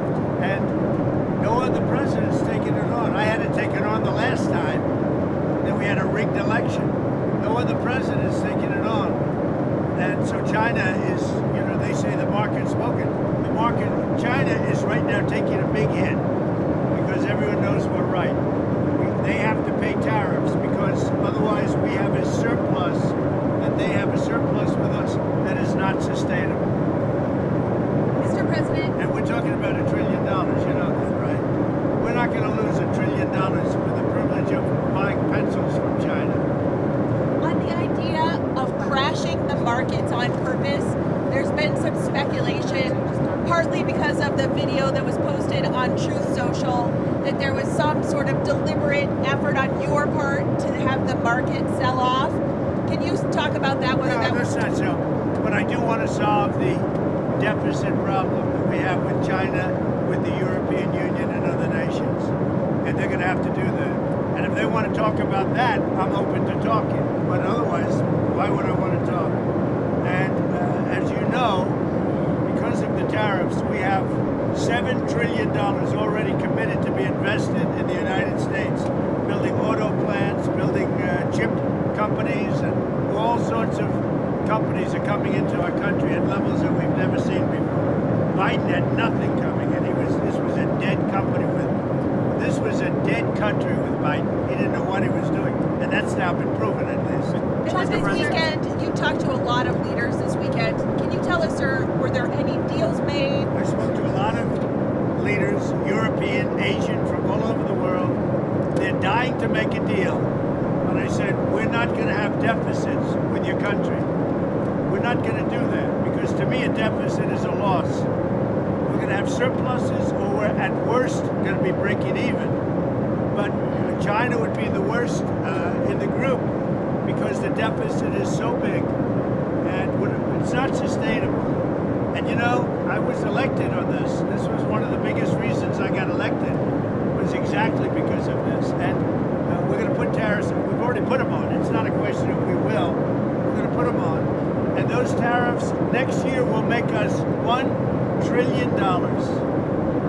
In addition to the $1 trillion, thousands of companies are going to relocate back into the United States. In North Carolina, already furniture people are starting to move back in Detroit and Michigan, which I won because of what I said, what I'm telling you. Car companies are starting to open up. In Indiana, a big one is under construction, as an example, Honda. But they're moving in like nobody has ever seen this before. So it's unsustainable for us to allow China to have surpluses of $1 trillion. We will be taking in over $1 trillion over the next short period of time with the tariffs that I've already instituted. They're already in place. Now, what's going to happen with the market, I can't tell you, but I can tell you our country has gotten a lot stronger. And eventually, it'll be a country like no other. It'll be the most dominant country economically in the world. Mr. President, which is what it should be. Is there a Trump put though, or is there pain in the market at some point you're unwilling to tolerate this idea of a Trump put? Is there a threshold? I think your question is so stupid. I mean, I think it's I don't want anything to go down, but sometimes you have to take medicine to fix something. And we have such a horrible, we have been treated so badly by other countries because we had stupid leadership that allowed this to happen. They took our businesses, they took our money, they took our jobs, they moved it to Mexico, they moved it to Canada, they moved a lot of it to China, and it's not sustainable. We're not going to do it. Now we have hundreds of billions of dollars is pouring into our country on a monthly basis. It's pouring, it's already started because I put tariffs on. And eventually it's going to straighten out and our country will be solid and strong again. Elon Musk has said he hopes for zero tariffs between the U.S. and Europe. Is that a place you'd like to also get to? Well, the problem is that Europe has made a fortune with us. You know, Europe also has had a tremendous surplus with the United States. Europe has treated us, it's a little smaller, but they've treated us very, very badly. China has, but Europe has also. Europe has been very, very bad to us. Europe has taken our leaders for a ride. They don't take our cars. They don't take our food products. They don't take anything. And we take their cars, Mercedes, Volkswagen, BMW. You know, we take their millions of cars. They take no cars. They don't take our farm product. They don't take anything. Europe's treated us very badly. We put a big tariff on Europe. They are coming to the table. They want to talk. But there's no talk unless they pay us a lot of money on a yearly basis. Number one for present, but also for past. Because they've taken a lot of our wealth away, and we're not going to allow it to happen. Sir, have you talked to any tech leaders over the weekend about the tariffs? Yeah, I talked to the biggest in the world. I talked to the biggest of them all. Many of them, but I've talked to, I would say 4 or 5 that are considered the biggest. They don't, you know what they said? We don't blame you. Who did you talk to? I don't want to say. I'll put it out. I may give it to you. NVIDIA CEO? I have to find out if they mind. You know, I don't know if that was a confidential call or not, but we had 5 or 6. I've spoken to many countries. They all want to do, just so you understand the power of what I'm doing. Every country is calling and being very solicitous of us. Very, very nice. They're being very nice. And we have to be able to justify. This is not sustainable. The United States can't lose $1.9 trillion on trade. We can't do that and also spend a lot of money on NATO in order to protect European nations. We cover them with military, then we lose money on trade. The whole thing is crazy. And I got elected on that basis. We explained it. You know, the American people understand it a lot better than the media. But the media understands it. And much of the media writes correctly about it, I must say. Sir, Okay. set of talks with Russia, and who will participate, and where are we in terms of making progress in terms of peace? We're talking to Russia. We'd like them to stop. I don't like the bombing. The bombing goes on, and every week thousands of young people are being killed. And it's a horrible thing that should have never started, would have never started if I were president, 100%. On the tariffs, is it a negotiation Who are you now? with? Bloomberg, sir. Is it a negotiation or rules of the road? Go ahead, another question, please. Sir, about TikTok. She has too many questions. Sir, about TikTok, there was a report that there was about to be a deal, but China changed its mind because of the I'd tariffs. say it was largely true. The report is that we had a deal pretty much for TikTok. Not a deal, but pretty close. And then China changed the deal because of tariffs. If I gave a little cut in tariffs, they'd approve that deal in 15 minutes. Which shows you the power of tariffs, right? Mr. President, former New Hampshire Governor Chris Sununu is saying that he'll win the open Senate seat in New Hampshire and that he has no doubt you'll support him if he runs. Is that true? True. I told him. He came to my office, came to the Oval Office, and met with Chris Sununu, and I support him fully. I hope he runs. He's been very nice to me over the last year or so. But no, I hope he runs. I think he'll win that seat. Sir, when we get into late summer, early fall, and people are doing their back-to-school shopping, do you think they'll have inflation to worry about at that point? I think there's not going to be. I don't think inflation's going to be a big deal because if you look at me, I took in hundreds of billions of dollars. This is not new to me. I took in during my 4 years hundreds of billions of dollars from China. And we also took in a lot of money from other countries, but in particular China, because it was just getting started. And we had no inflation. Who had inflation was Biden. Biden had the worst inflation in the history of our country. I had no inflation. We had a perfect country. We had no wars. I ended them all. I defeated ISIS. Everything was good. And then when this numbskull got in, as they really call themselves now, numbskulls, but when he got in, bad things happened to our country, including our open border. And now we're doing very well with, we have the best numbers on the border that we've ever had. Speaking of the border, have you talked to Attorney General Pam Bondi recently about the cases going on with the deportations? Yeah, sure. It's really sad when you think that Biden allowed millions of people to come in, and if they find one, now I will tell you, the one, somebody said he's a member of MS-13, not Tren de Aragua. He's a member of MS-13, and therefore he should immediately be brought back. Well, MS-13 is just as bad as Tren de Aragua. So they say, oh, we made a mistake because he's not with them, he's with MS-13. Bring him back, bring him back. MS-13 is a very bad group. Sir, how concerned? Maybe as bad, actually. How concerned are you about the measles outbreak? There was another fatality today, and what else would you like to see in terms of the response? Well, I think they're doing reports on it. It's so far a fairly small number of people relative to what we're talking about. Something that people have known about for many, many years. I mean, measles has been, this is not something new. And we'll see what happens. But certainly, if it progresses, we'll have to take action very strongly. El Salvador's president said on X that he'd been invited to the White House on April 14th for a working visit to discuss Tren de Aragua and MS-13 and other ways we can support each other, the U.S. and El Salvador. I was curious if you could expand more on what some of these other ideas you have for El Salvador. Well, I think, you're in the way of that camera, by the way. You should at least say that the camera operator should probably say that she's shooting the back of your head, I don't know why she doesn't say it. I have to say it instead. I have great respect for him. I know him. I've known him for a long time. He's a young leader, and he's very tough on crime. Very, very tough on crime. And in their system, their prison system, they spend a tiny fraction of the money that this country spends. So, but he is coming in, I don't know when, but he is coming in sometime over the next couple of weeks.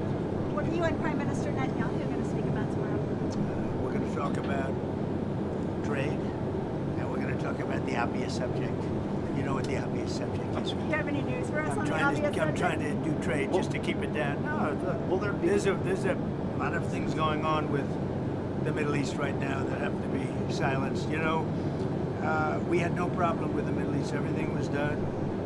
We had no problem with Iran. We had no problem with anybody. And then you had October 7th. And that was all because Iran, as you know, was not giving money to anybody because they had no money. Now they have a lot of money. So we'll see what happens. To go back to El Salvador, the president there said he would be willing to take American citizens in the federal prison population. Is that one of the ideas you're going to be discussing? Well, I love that. If we could take some of our 20-time wise guys that push people into subways and that hit people over the back of the head and that purposely run people over in cars, if you would take them, I'd be honored to give them. I don't know what the law says on that, but I can't imagine the law would say anything different. If they can house these horrible criminals for a lot less money than it costs us, I'm all for it. But I'd only do according to the law. But I have suggested that, why should it stop just at people that cross the border illegally? We have some horrible criminals, American grown and born, and if we have somebody that bops an old woman over the head, if we have somebody that is in jail 20 times and goes back and shoots people all over the place and then has a bad judge or a bad prosecutor that do nothing about them, all they worry about is politics, they don't worry about that. I think if we could get El Salvador or somebody to take them, I'd be very happy with it, but I have to see what the law says. Okay, what else? Can you say, did you agree to lowering tariffs for any of the countries that you spoke to today? So we What you understand, Jennifer, you have to understand this. We have massive surplus countries that we're dealing with. We have massive deficits. We've got to straighten that out because you can't continue to be that way. It's been that way for years now, and it can't go on any longer. And we're the piggy bank. We have all the advantages. Forget markets for a second. We have all the advantages. We're going to straighten out. We're going to become a wealthy nation again. Wealthy like never before. And we're not going to let other nations that have been ripping us off, whether it's China or the European Union, with all of the European nations that have just made, it's been like a feast. Look, the European Union was formed for one reason. You know what that was? To rip off the United States. So put that in your bonnet. I hope you had a good flight. Have a good time. Thank you for your time, Mr. President. Thank you, sir. See you tomorrow. Ladies and gentlemen, the President of the United States.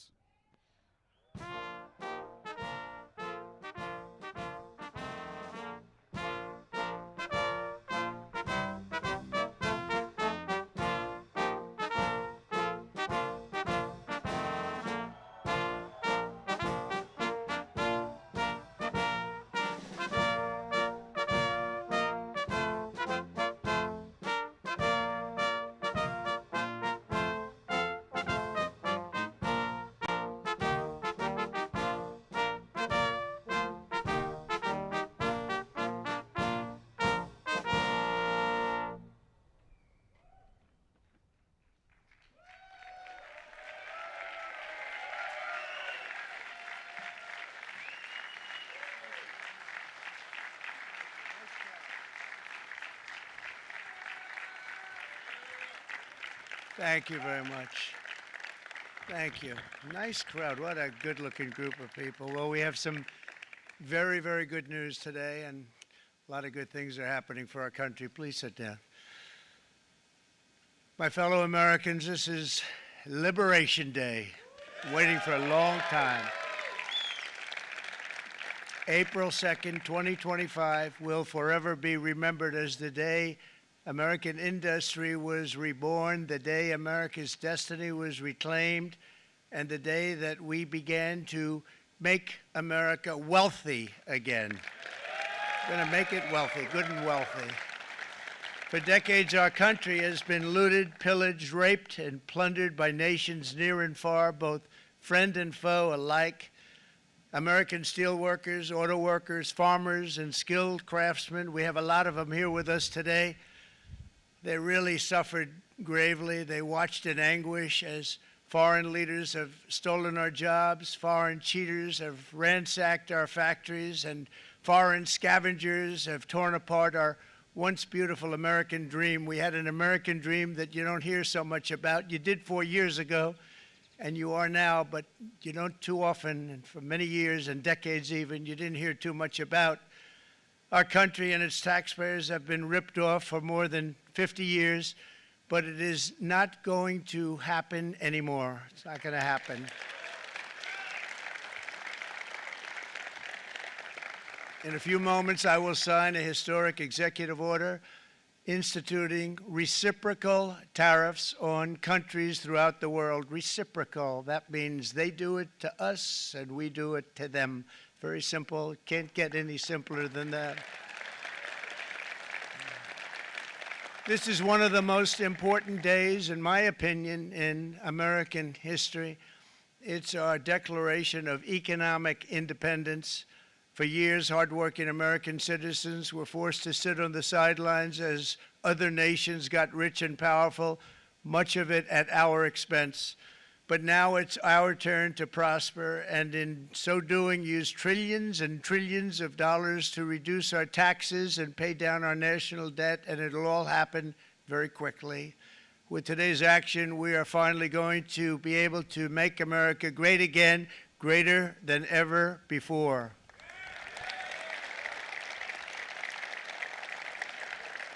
Jobs and factories will come roaring back into our country, and you see it happening already.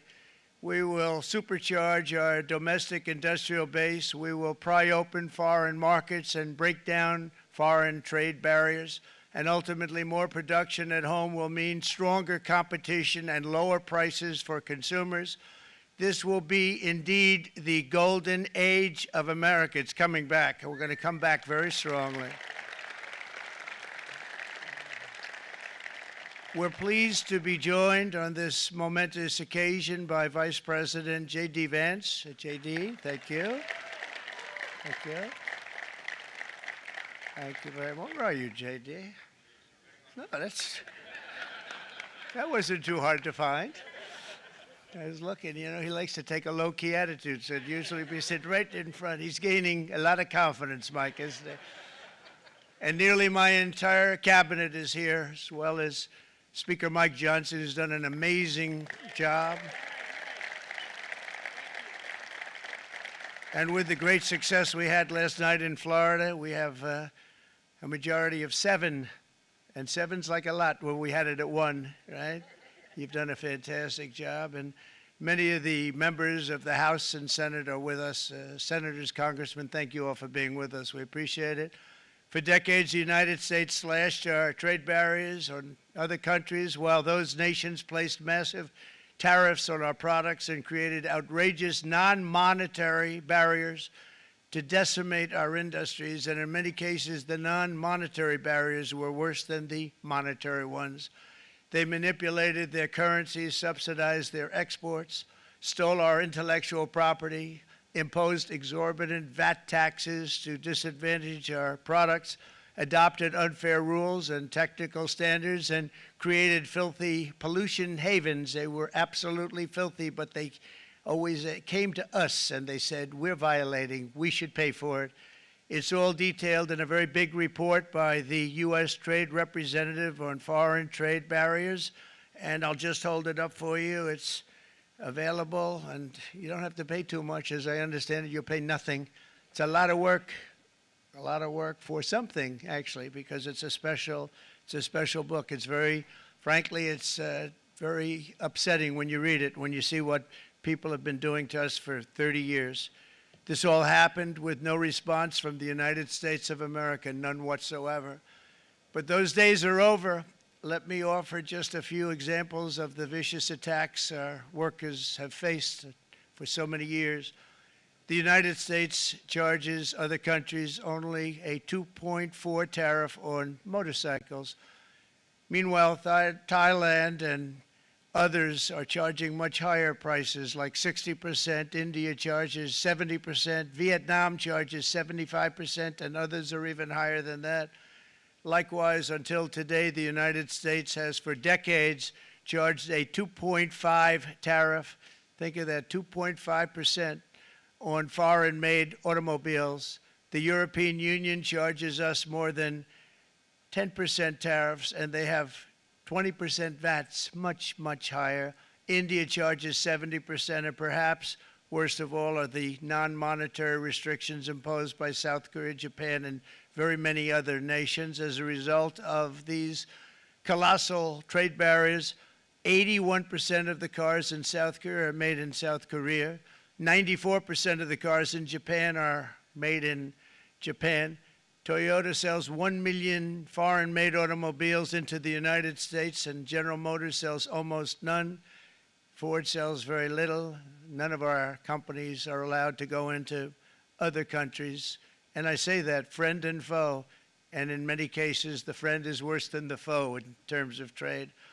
But such horrendous imbalances have devastated our industrial base and put our national security at risk. I don't blame these other countries at all for this calamity. I blame former presidents and past leaders who weren't doing their job. They let it happen, and they let it happen to an extent that nobody can even believe. That's why, effective at midnight, we will impose a 25% tariff on all foreign-made automobiles.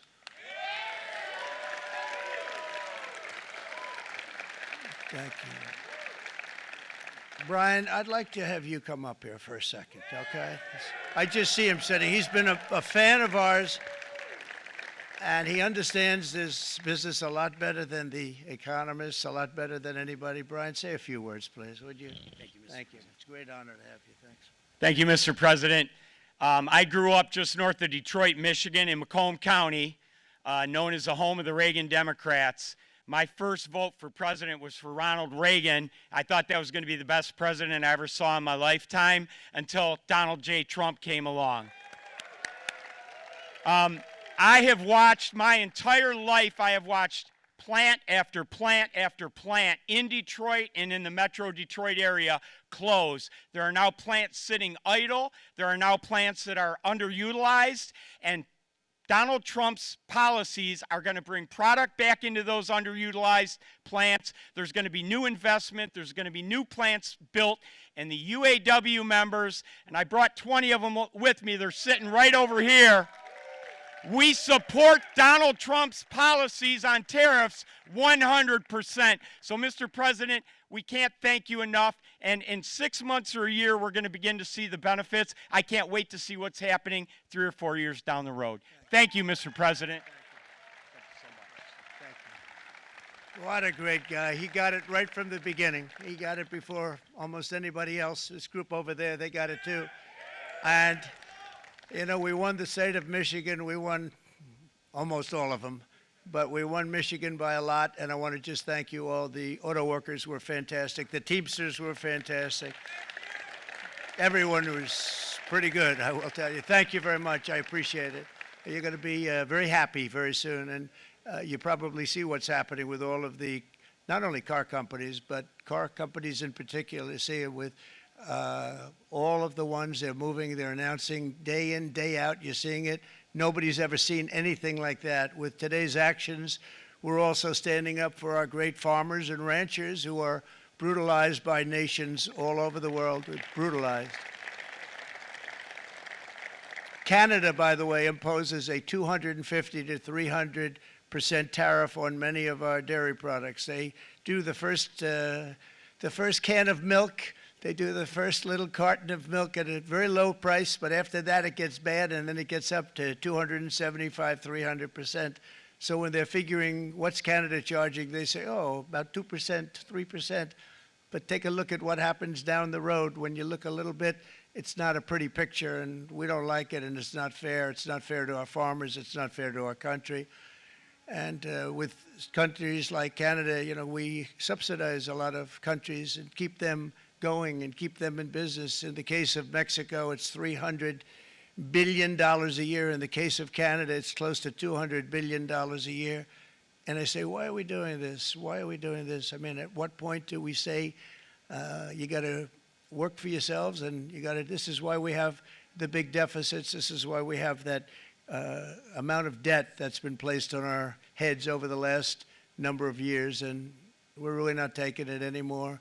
Through non-tariff barriers, the European Union bans imports of most American poultry. You understand? They say, we want to send you our cars, we want to send you everything, but we're not going to take anything that you have. Australia bans, and they're wonderful people and wonderful everything, but they ban American beef, yet we imported $3 billion of Australian beef from them just last year alone. They won't take any of our beef. They don't want it because they don't want it to affect their farmers. And you know what? I don't blame them, but we're doing the same thing right now, starting about midnight tonight, I would say. And China charges American rice farmers an overquota, it's called, a tariff rate of 65%. South Korea charges 50, actually they charge different, from 50% to 513%. And Japan, our friend, charges us 700%. But that's because they don't want us selling rice and other things. Who can blame them, Madam Secretary? Agriculture, great job you did on eggs, by the way. The egg prices came down 50%. You got them down 50%. Once we got involved, they were going through the sky. The egg prices, they were going through the sky, and you did a fantastic job. Now we have lots of eggs, and they're much cheaper, down about 59% now, and they're going down further. We charge 2.8% for so many things that other countries are charging 200%, 300%, and 400% for. If imposing tariffs and protective barriers made nations poor, then every country on earth would be racing to eliminate these policies, and China would be the first on line. They run a very strong country, but they're not first in line, and the American people are paying a very big price. From 1789 to 1913, we were a tariff-backed nation, and the United States was proportionately the wealthiest it has ever been. So wealthy, in fact, that in the 1880s, they established a commission to decide what they were going to do with the vast sums of money they were collecting. We were collecting so much money so fast, we didn't know what to do with it. Isn't that a nice problem to have? What do you think, Marco? Good problem? Marco would love that problem. But we don't have that problem anymore, but we're not going to have it very much longer, I will tell you. But they collected so much money, they actually formed a commission to determine what they were going to do with the money, who they were going to give it to, and how much. Then in 1913, for reasons unknown to mankind, they established the income tax so that citizens, rather than foreign countries, would start paying the money necessary to run our government. Then in 1929, it all came to a very abrupt end with the Great Depression, and it would have never happened if they had stayed with the tariff policy. It would have been a much different story. They tried to bring back tariffs to save our country, but it was gone. It was gone. It was too late. Nothing could have been done. It took years and years to get out of that depression, far longer than even FDR had that office right over there for a long period of time. The ramp system, that's rather intricate, was built because of him, and every time you walk up, you think of him, and he did a great job in many ways, but it lasted long beyond his terms, as you know. But it's not too late any longer, and we're going to start being smart, and we're going to start being very wealthy again. We're going to be wealthy as a country because they've taken so much of our wealth away from us. We're not going to let that happen. We truly can be very wealthy. We can be so much wealthier than any country. It's not even believable, but we're getting smart. Nearly a century later, in the face of unrelenting economic warfare, the United States can no longer continue with a policy of unilateral economic surrender. We cannot pay the deficits of Canada, Mexico, and so many other countries. We used to do it. We can't do it anymore. We take care of countries all over the world. We pay for their military. We pay for everything they have to pay, and then when you want to cut back a little bit, they get upset that you're not taking care of them any longer. But we have to take care of our people, and we're going to take care of our people first, and I'm sorry to say that.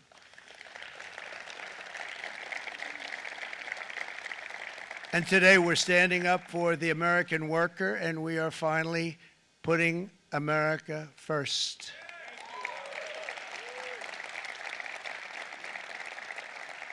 In Sleepy Joe Biden's last year in office, the United States hemorrhaged 100,000 manufacturing jobs, and the number was going through the roof at levels never seen before. And our trade deficit reached a record $1.2 trillion, which is unheard of. Since the beginning of NAFTA, the worst trade deal ever made, it was a horror show. I was able to determine it. They all said you'd never be able to get it out. We had to get approval from Congress to get it terminated. We had to live with that deal. It was the worst deal, worst trade deal ever made by far. But since the very beginning of NAFTA, our country lost 90,000 factories. Think of what that is, 90,000. Think about putting a map up and putting tax on it. You wouldn't have enough room. 90,000. I said, is that possible? We had it checked 4 different times, and it was actually somewhat higher than that. And 5 million manufacturing jobs were lost while racking up trade deficits of $19 trillion. That was the worst trade deal ever made. As a result of these gigantic losses, foreign nations now own $26 trillion more of American assets than think of this, than the Americans own of their own foreign assets or other foreign assets. The United States can no longer produce enough antibiotics to treat our sick. We have a tremendous problem. We have to go to foreign countries to treat our sick. If anything ever happened from a war standpoint, we wouldn't be able to do it. We import virtually all of our computers, phones, televisions, and electronics. We used to dominate the field, and now we import it all from different countries. A single shipyard in China now produces more ships every year than all of the American shipyards combined. Think of that. And it was a business that we used to dominate. We used to dominate it totally. In short, chronic trade deficits are no longer merely an economic problem. They're a national emergency that threatens our security and our very way of life. It's a very great threat to our country. And for these reasons, starting tomorrow, the United States will implement reciprocal tariffs on other nations. It's been a long time since we even thought of that. We used to think about it a lot. We didn't think about it for many decades, and you see what's happened. For nations that treat us badly, we will calculate the combined rate of all their tariffs, non-monetary barriers, and other forms of cheating. And because we are being very kind, we're kind people, very kind. You're not so kind when you got ripped off with your salaries. My auto worker friends and my Teamster friends and all of the unions that typically voted Democrat, they're not voting Democrat anymore because worker, whether union or non-worker, they're for the Republicans now. That's what happened. But we will charge them approximately half of what they are and have been charging us. So the tariffs will be not a full reciprocal. I could have done that, yes, but it would have been tough for a lot of countries who didn't want to do that. I'd like to see the chart if you have it. Could you bring it up, Howard? This is our great Secretary of Commerce, Howard Lutnick. Thanks, Howard. So if you look at that, China, first row, China, 67%. That's tariffs charged to the USA, including currency manipulation and trade barriers. So 67%, I think you can, for the most part, see it. Those with good eyes, with bad eyes. We didn't want to bring, it's very windy out here. We didn't want to bring out the big charts because it had no chance of standing.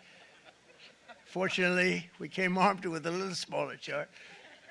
So it's 67%, so we're going to be charging a discounted reciprocal tariff of 34%. I think, in other words, they charge us, we charge them less. So how can anybody be upset? They will be because we never charge anybody anything, but now we're going to charge. European Union, they're very tough, very, very tough traders. You know, you think of European Union, very friendly. They rip us off. It's so sad to see. It's so pathetic. 39%, we're going to charge them 20%, so we're charging them essentially half. Vietnam, great negotiators, great people. They like me, I like them. The problem is they charge us 90%. We're going to charge them 46% tariff. Taiwan, where they took all of our computer chips and semiconductors. We used to be the king, right? We were everything. We had all of it. Now we have almost none of it, except the biggest company is coming in. We're going to end up with almost 40%. Lee Zeldin's working to get their approvals. And it's an amazing company. Mr. Wei, of one of the great companies of the world, actually. They're coming in from Taiwan, and they're going to build one of the biggest plants in the world, maybe the biggest for that. But 64%, we're going to charge them 32%. Japan, very, very tough, great people. And again, I don't blame the people for doing it. I think they're very smart in doing it. I blame the people that sat right in that Oval Office, right over there, right behind the Resolute desk or whichever desk they chose. Japan, 46%. They would charge us 46% and much higher for certain items like cars, you know, little items like cars. 46%, we're charging them 24%. India, very, very tough, very, very tough. The Prime Minister just left, and he's a great friend of mine, but I said, you're a friend of mine, but you're not treating us right. They charge us 52%. You have to understand, we charge them almost nothing for years and years and decades, and it was only 7 years ago when I came in, we started with China and charged them. We took in hundreds of billions of dollars from China in tariffs, and they understood, honestly. President Xi understood. He said, look, I understand, and the other countries, and they all understand. We're going to have to go through a little tough love, maybe, but they all understand. They're ripping us off, and they understood it. Prime Minister of Japan, Shinzo Abe. He was a fantastic man. He was unfortunately taken from us, assassination. But I went to him and I said, Shinzo, we have to do something. A trade is not fair. And he said, I know that, I know that. And he was a great gentleman. He was a fantastic man, but he understood immediately what I was talking about. I said, Shinzo, we have to do something. He said, I know that. And we worked out a deal, and it would have been a much better deal, but frankly, there were many years left on the deal that was made previous to my getting there, but it was something. If you look at Switzerland, 61% to 31%, Indonesia, Malaysia, Cambodia, oh, look at Cambodia, 97%. We're going to bring it down to 49. They made a fortune with the United States of America. United Kingdom, 10%, and we'll go 10%. So we'll do the same thing. South Africa, 60%, 30%, and they've got some bad things going on in South Africa. You know, we're paying them billions of dollars, and we cut the funding because a lot of bad things are happening in South Africa. The fake news ought to be looking at it. They don't want to report it. Brazil, 10%, 10%. Bangladesh is 74%. So you see what's going on. Pakistan, 58%. Sri Lanka, 88%. So what we're doing is we're taking not the full, we could take the full 88%. Thanks a lot, Howard. He's doing a very good job. How's he doing, all right? I think you better take it with you. It's not going to last very long. He's going to put it, it's going to follow you down with the wind. I brought a hat just in case it got too windy, but here, would anybody like a hat? I'm not giving it to a cabinet. I'm giving it to the auto workers. Come here.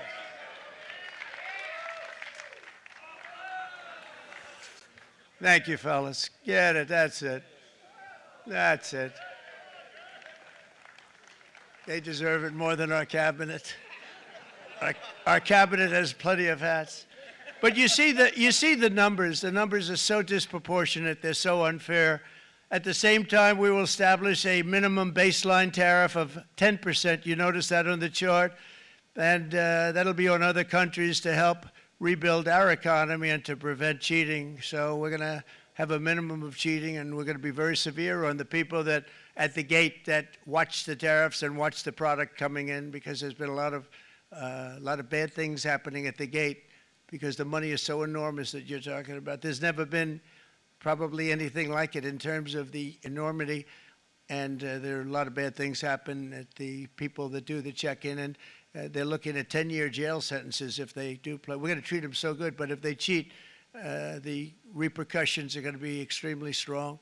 Foreign nations will finally be asked to pay for the privilege of access to our market, the biggest market in the world. We're right now the biggest market in the world. We had a great country 4 years ago in terms of the economics. We were doubling up on China. We were doing so well. Nobody was going to catch us, but so much of it slipped away over the last 4 years under Biden. I campaigned on this policy throughout last year, and today that promise was made, and it was also a promise, as you know, that was kept. Promises made, promises kept.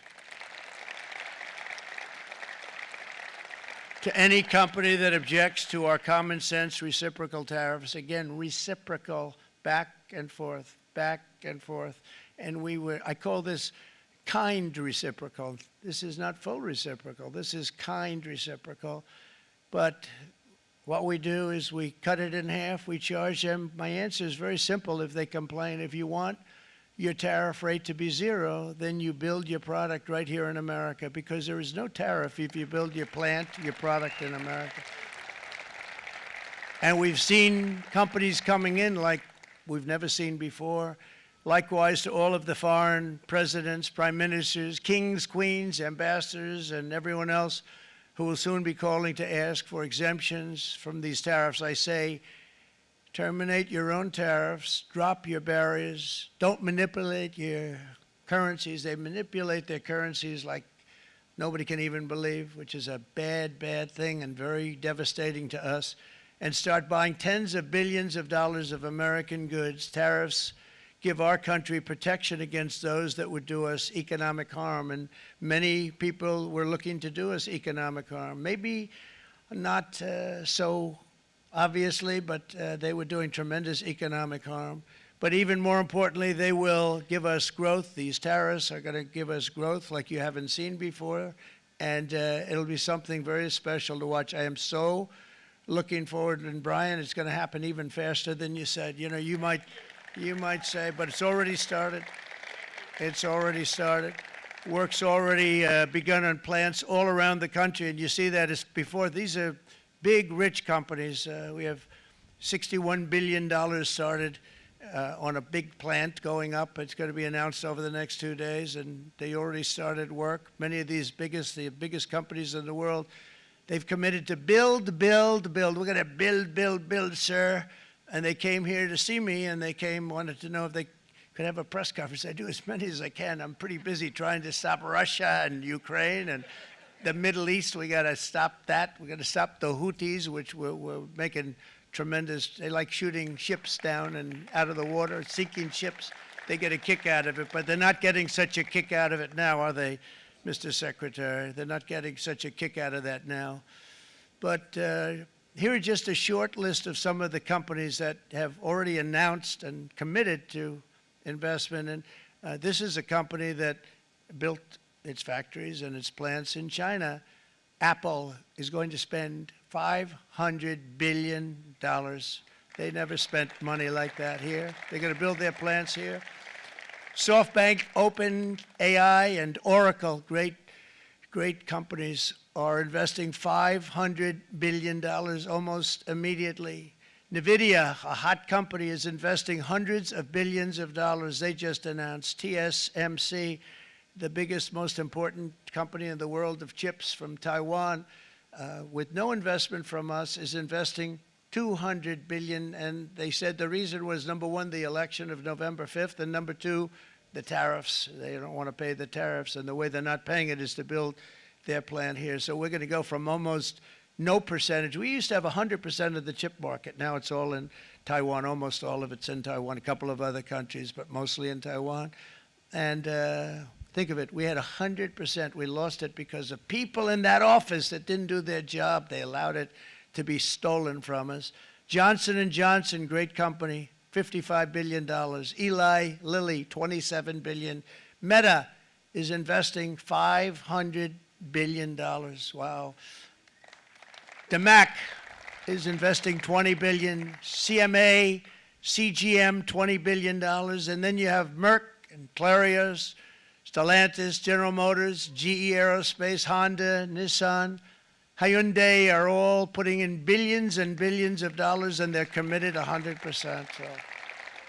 And we've never had, and this is after 2.5 months. This is after just a short, this all took place as soon as we came out with what everybody wanted to do. You know, I watched a gentleman today on television, used to work with Lee Iacocca, a very respected automobile person, and he said, you know, because they're asking people, they try and get as many negative people as they can, but they can't find them too much. It's pretty hard to find in terms of what we're doing, especially when they see all this investment.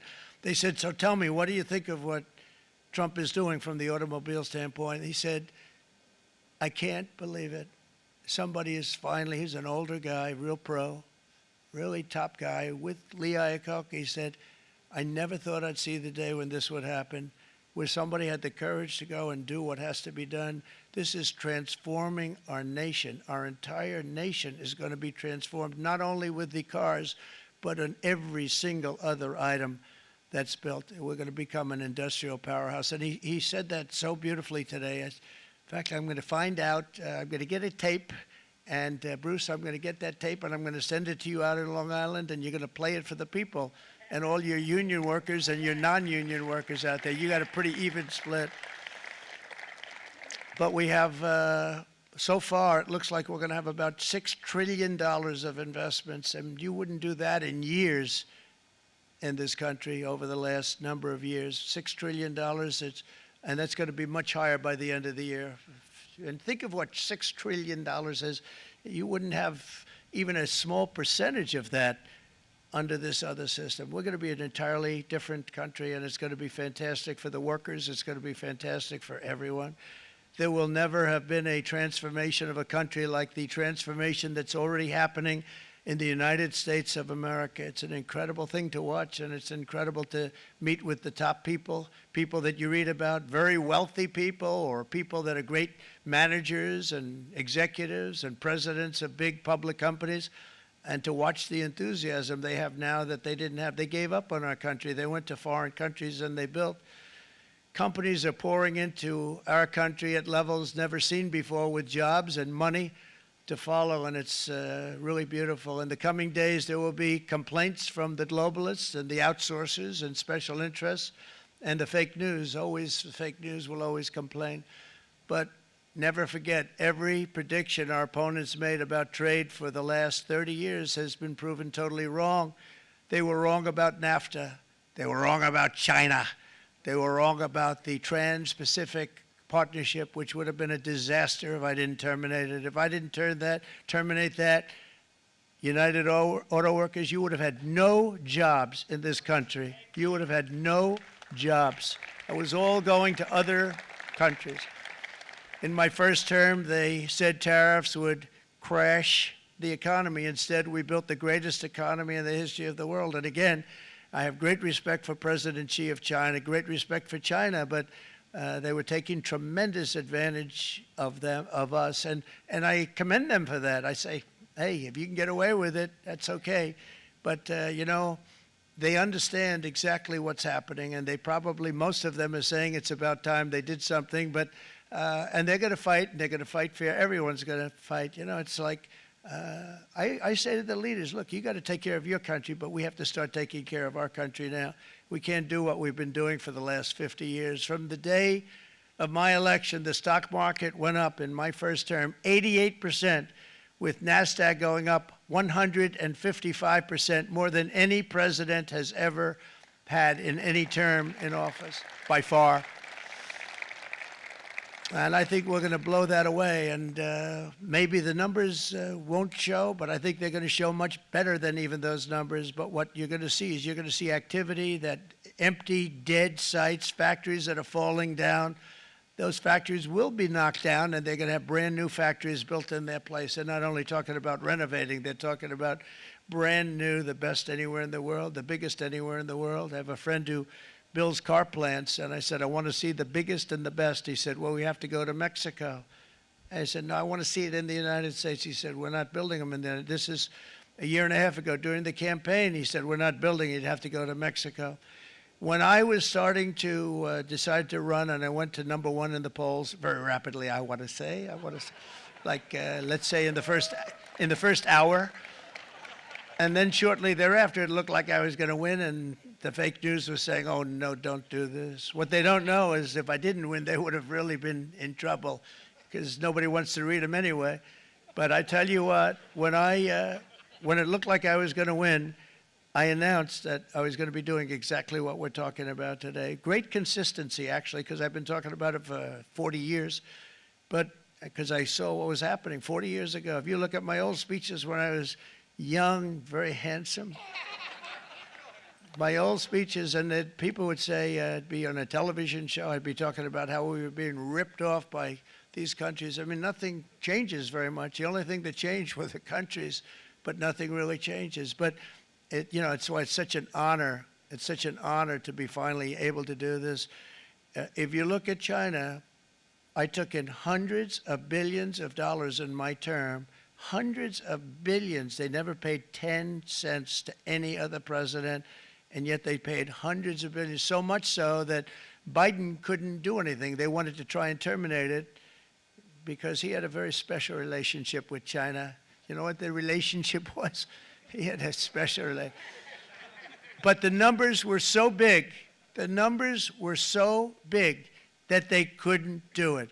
So they did ease it up. They did things that they shouldn't have done. They made it a lot more comfortable for them, but they couldn't do it because the numbers were hundreds of billions of dollars, and I did that. And we were on our way to doing something like incredible.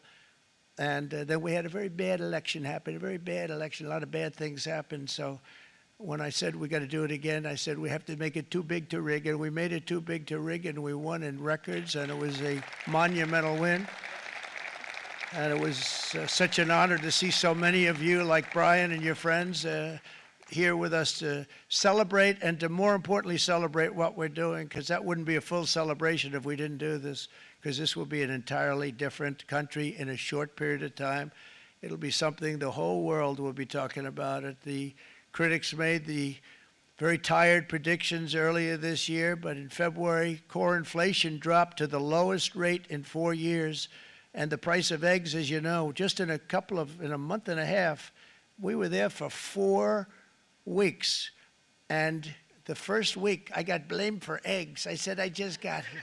They said eggs have gone up at like 250%, and you can't get eggs.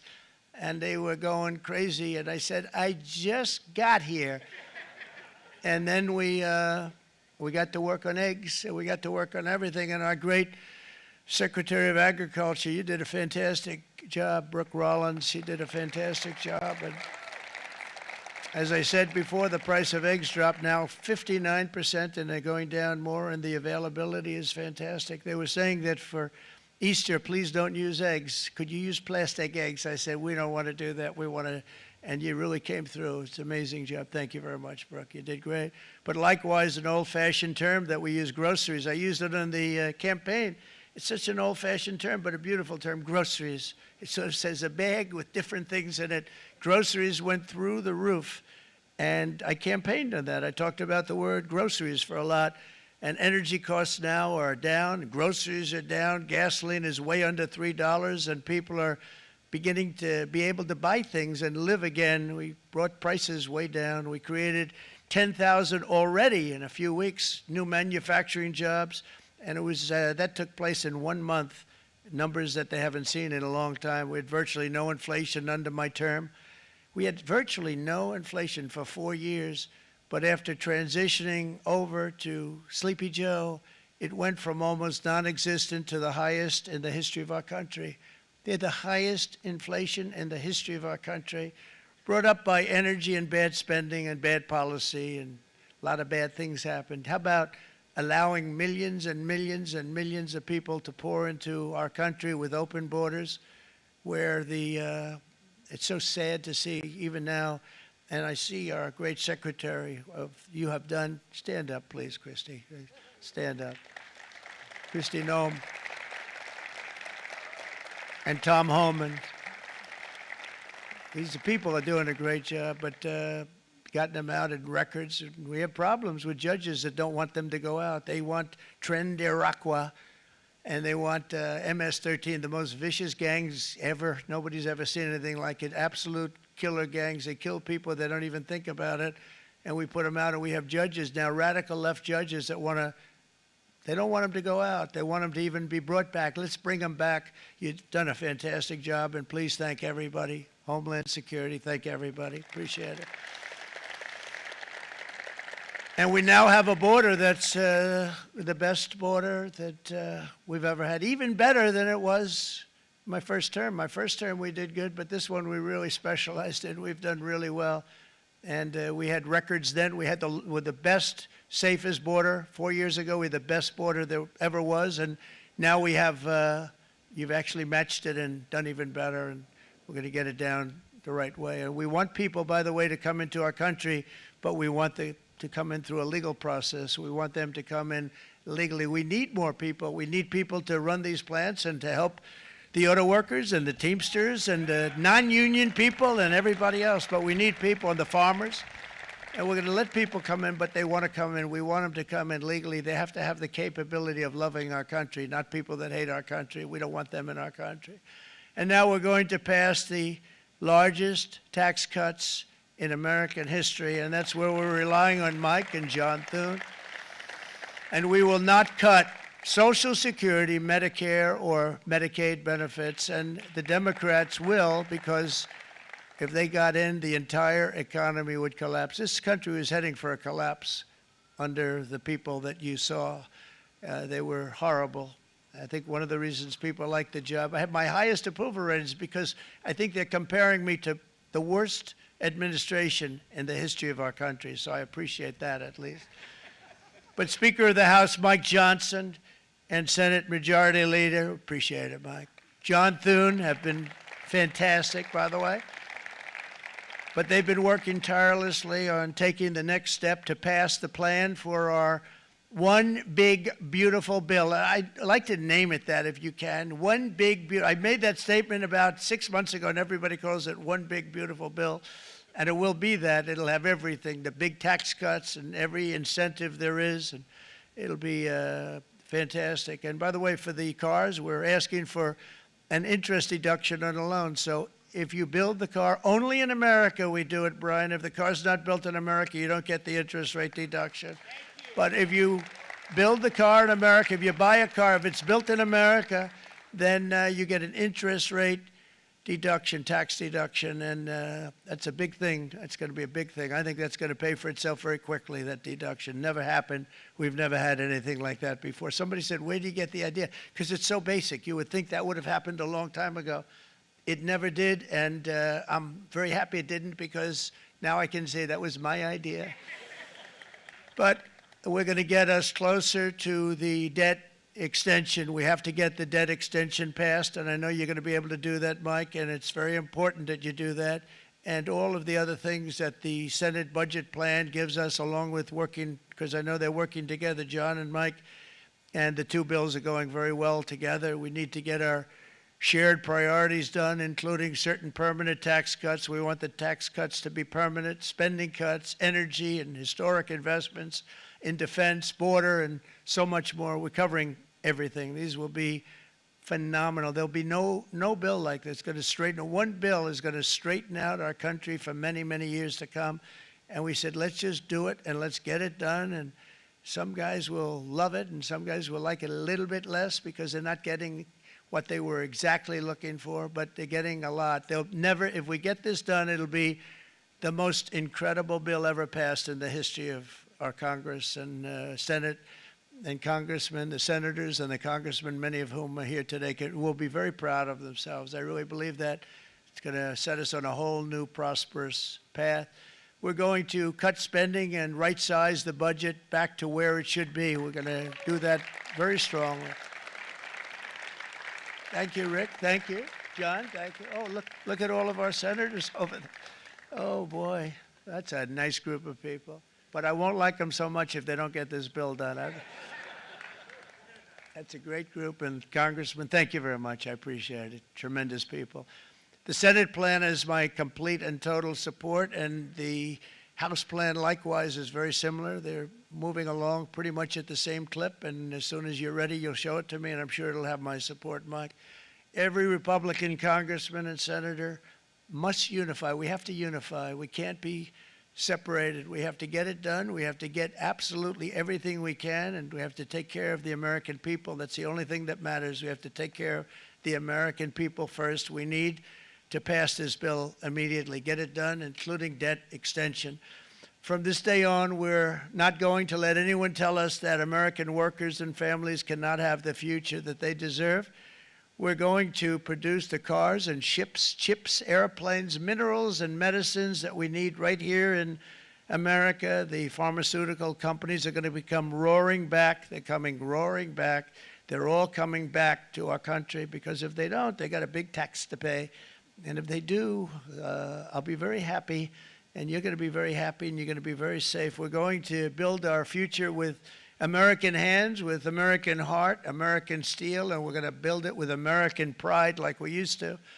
We're approaching our 100th day as president and have been given credit by a lot of people, actually, even some of the fake news. Can you believe it? Which in this case hopefully isn't fake, for having done more in that time than any other administration in the history of our country in the first 100 days. I think we've had an amazing, in terms of what we've done, what we've gotten accomplished. I'd like to see if we can get that war ended and another war from not starting in the Middle East. We have to get Russia. They're losing 2,000 on average, 2,500 people a day, young people, soldiers, Russian, think of that, 2,500 through some days, but on average, probably over about a 1 week period, it's 2,712, they say. They're losing those soldiers. They're dying. They're being decimated. And they're not from our country, but they're from other countries, but they're human beings. They're from Russia. They're from Ukraine in this period, most of them. And we're going to get it stopped. It's a senseless war that would have never happened if I was president, and it shouldn't be allowed to go on. And I think we're being given good cooperation by Russia and by Ukraine, but we have to get it stopped. It's humanity. It's humanity. It's a terrible thing. This will be a very big moment. I think you're going to remember today. It's going to be a free nation that we're dealing with. We're going to have a very free and beautiful nation. It's going to be Liberation Day in America, and it's going to be a day that hopefully you're going to look back in years to come and you're going to say, you know, he was right. This has turned out to be one of the most important days in the history of our country. God bless you and God bless America. Thank you, everybody. Thank you very much. Thank you. Thank you very much.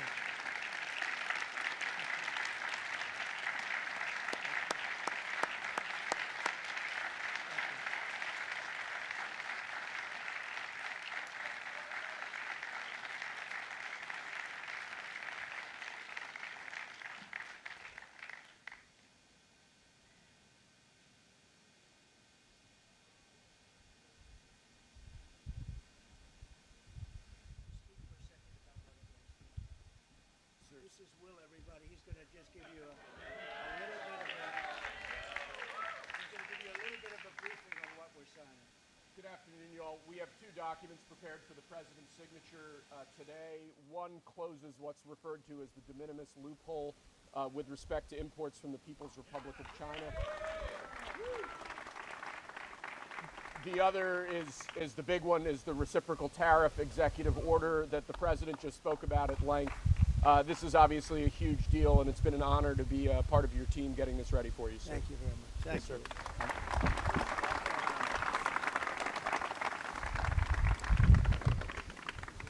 This is big stuff.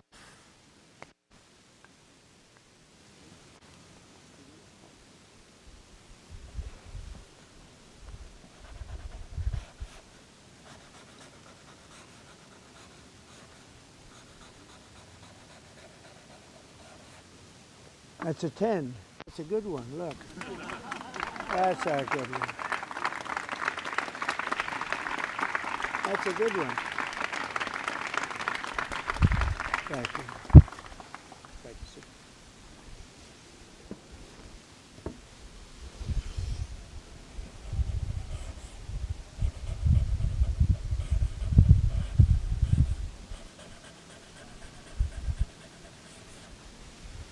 Okay, thank you very much. I'm going to hand out these pens now, if I can. Come on over. Yeah.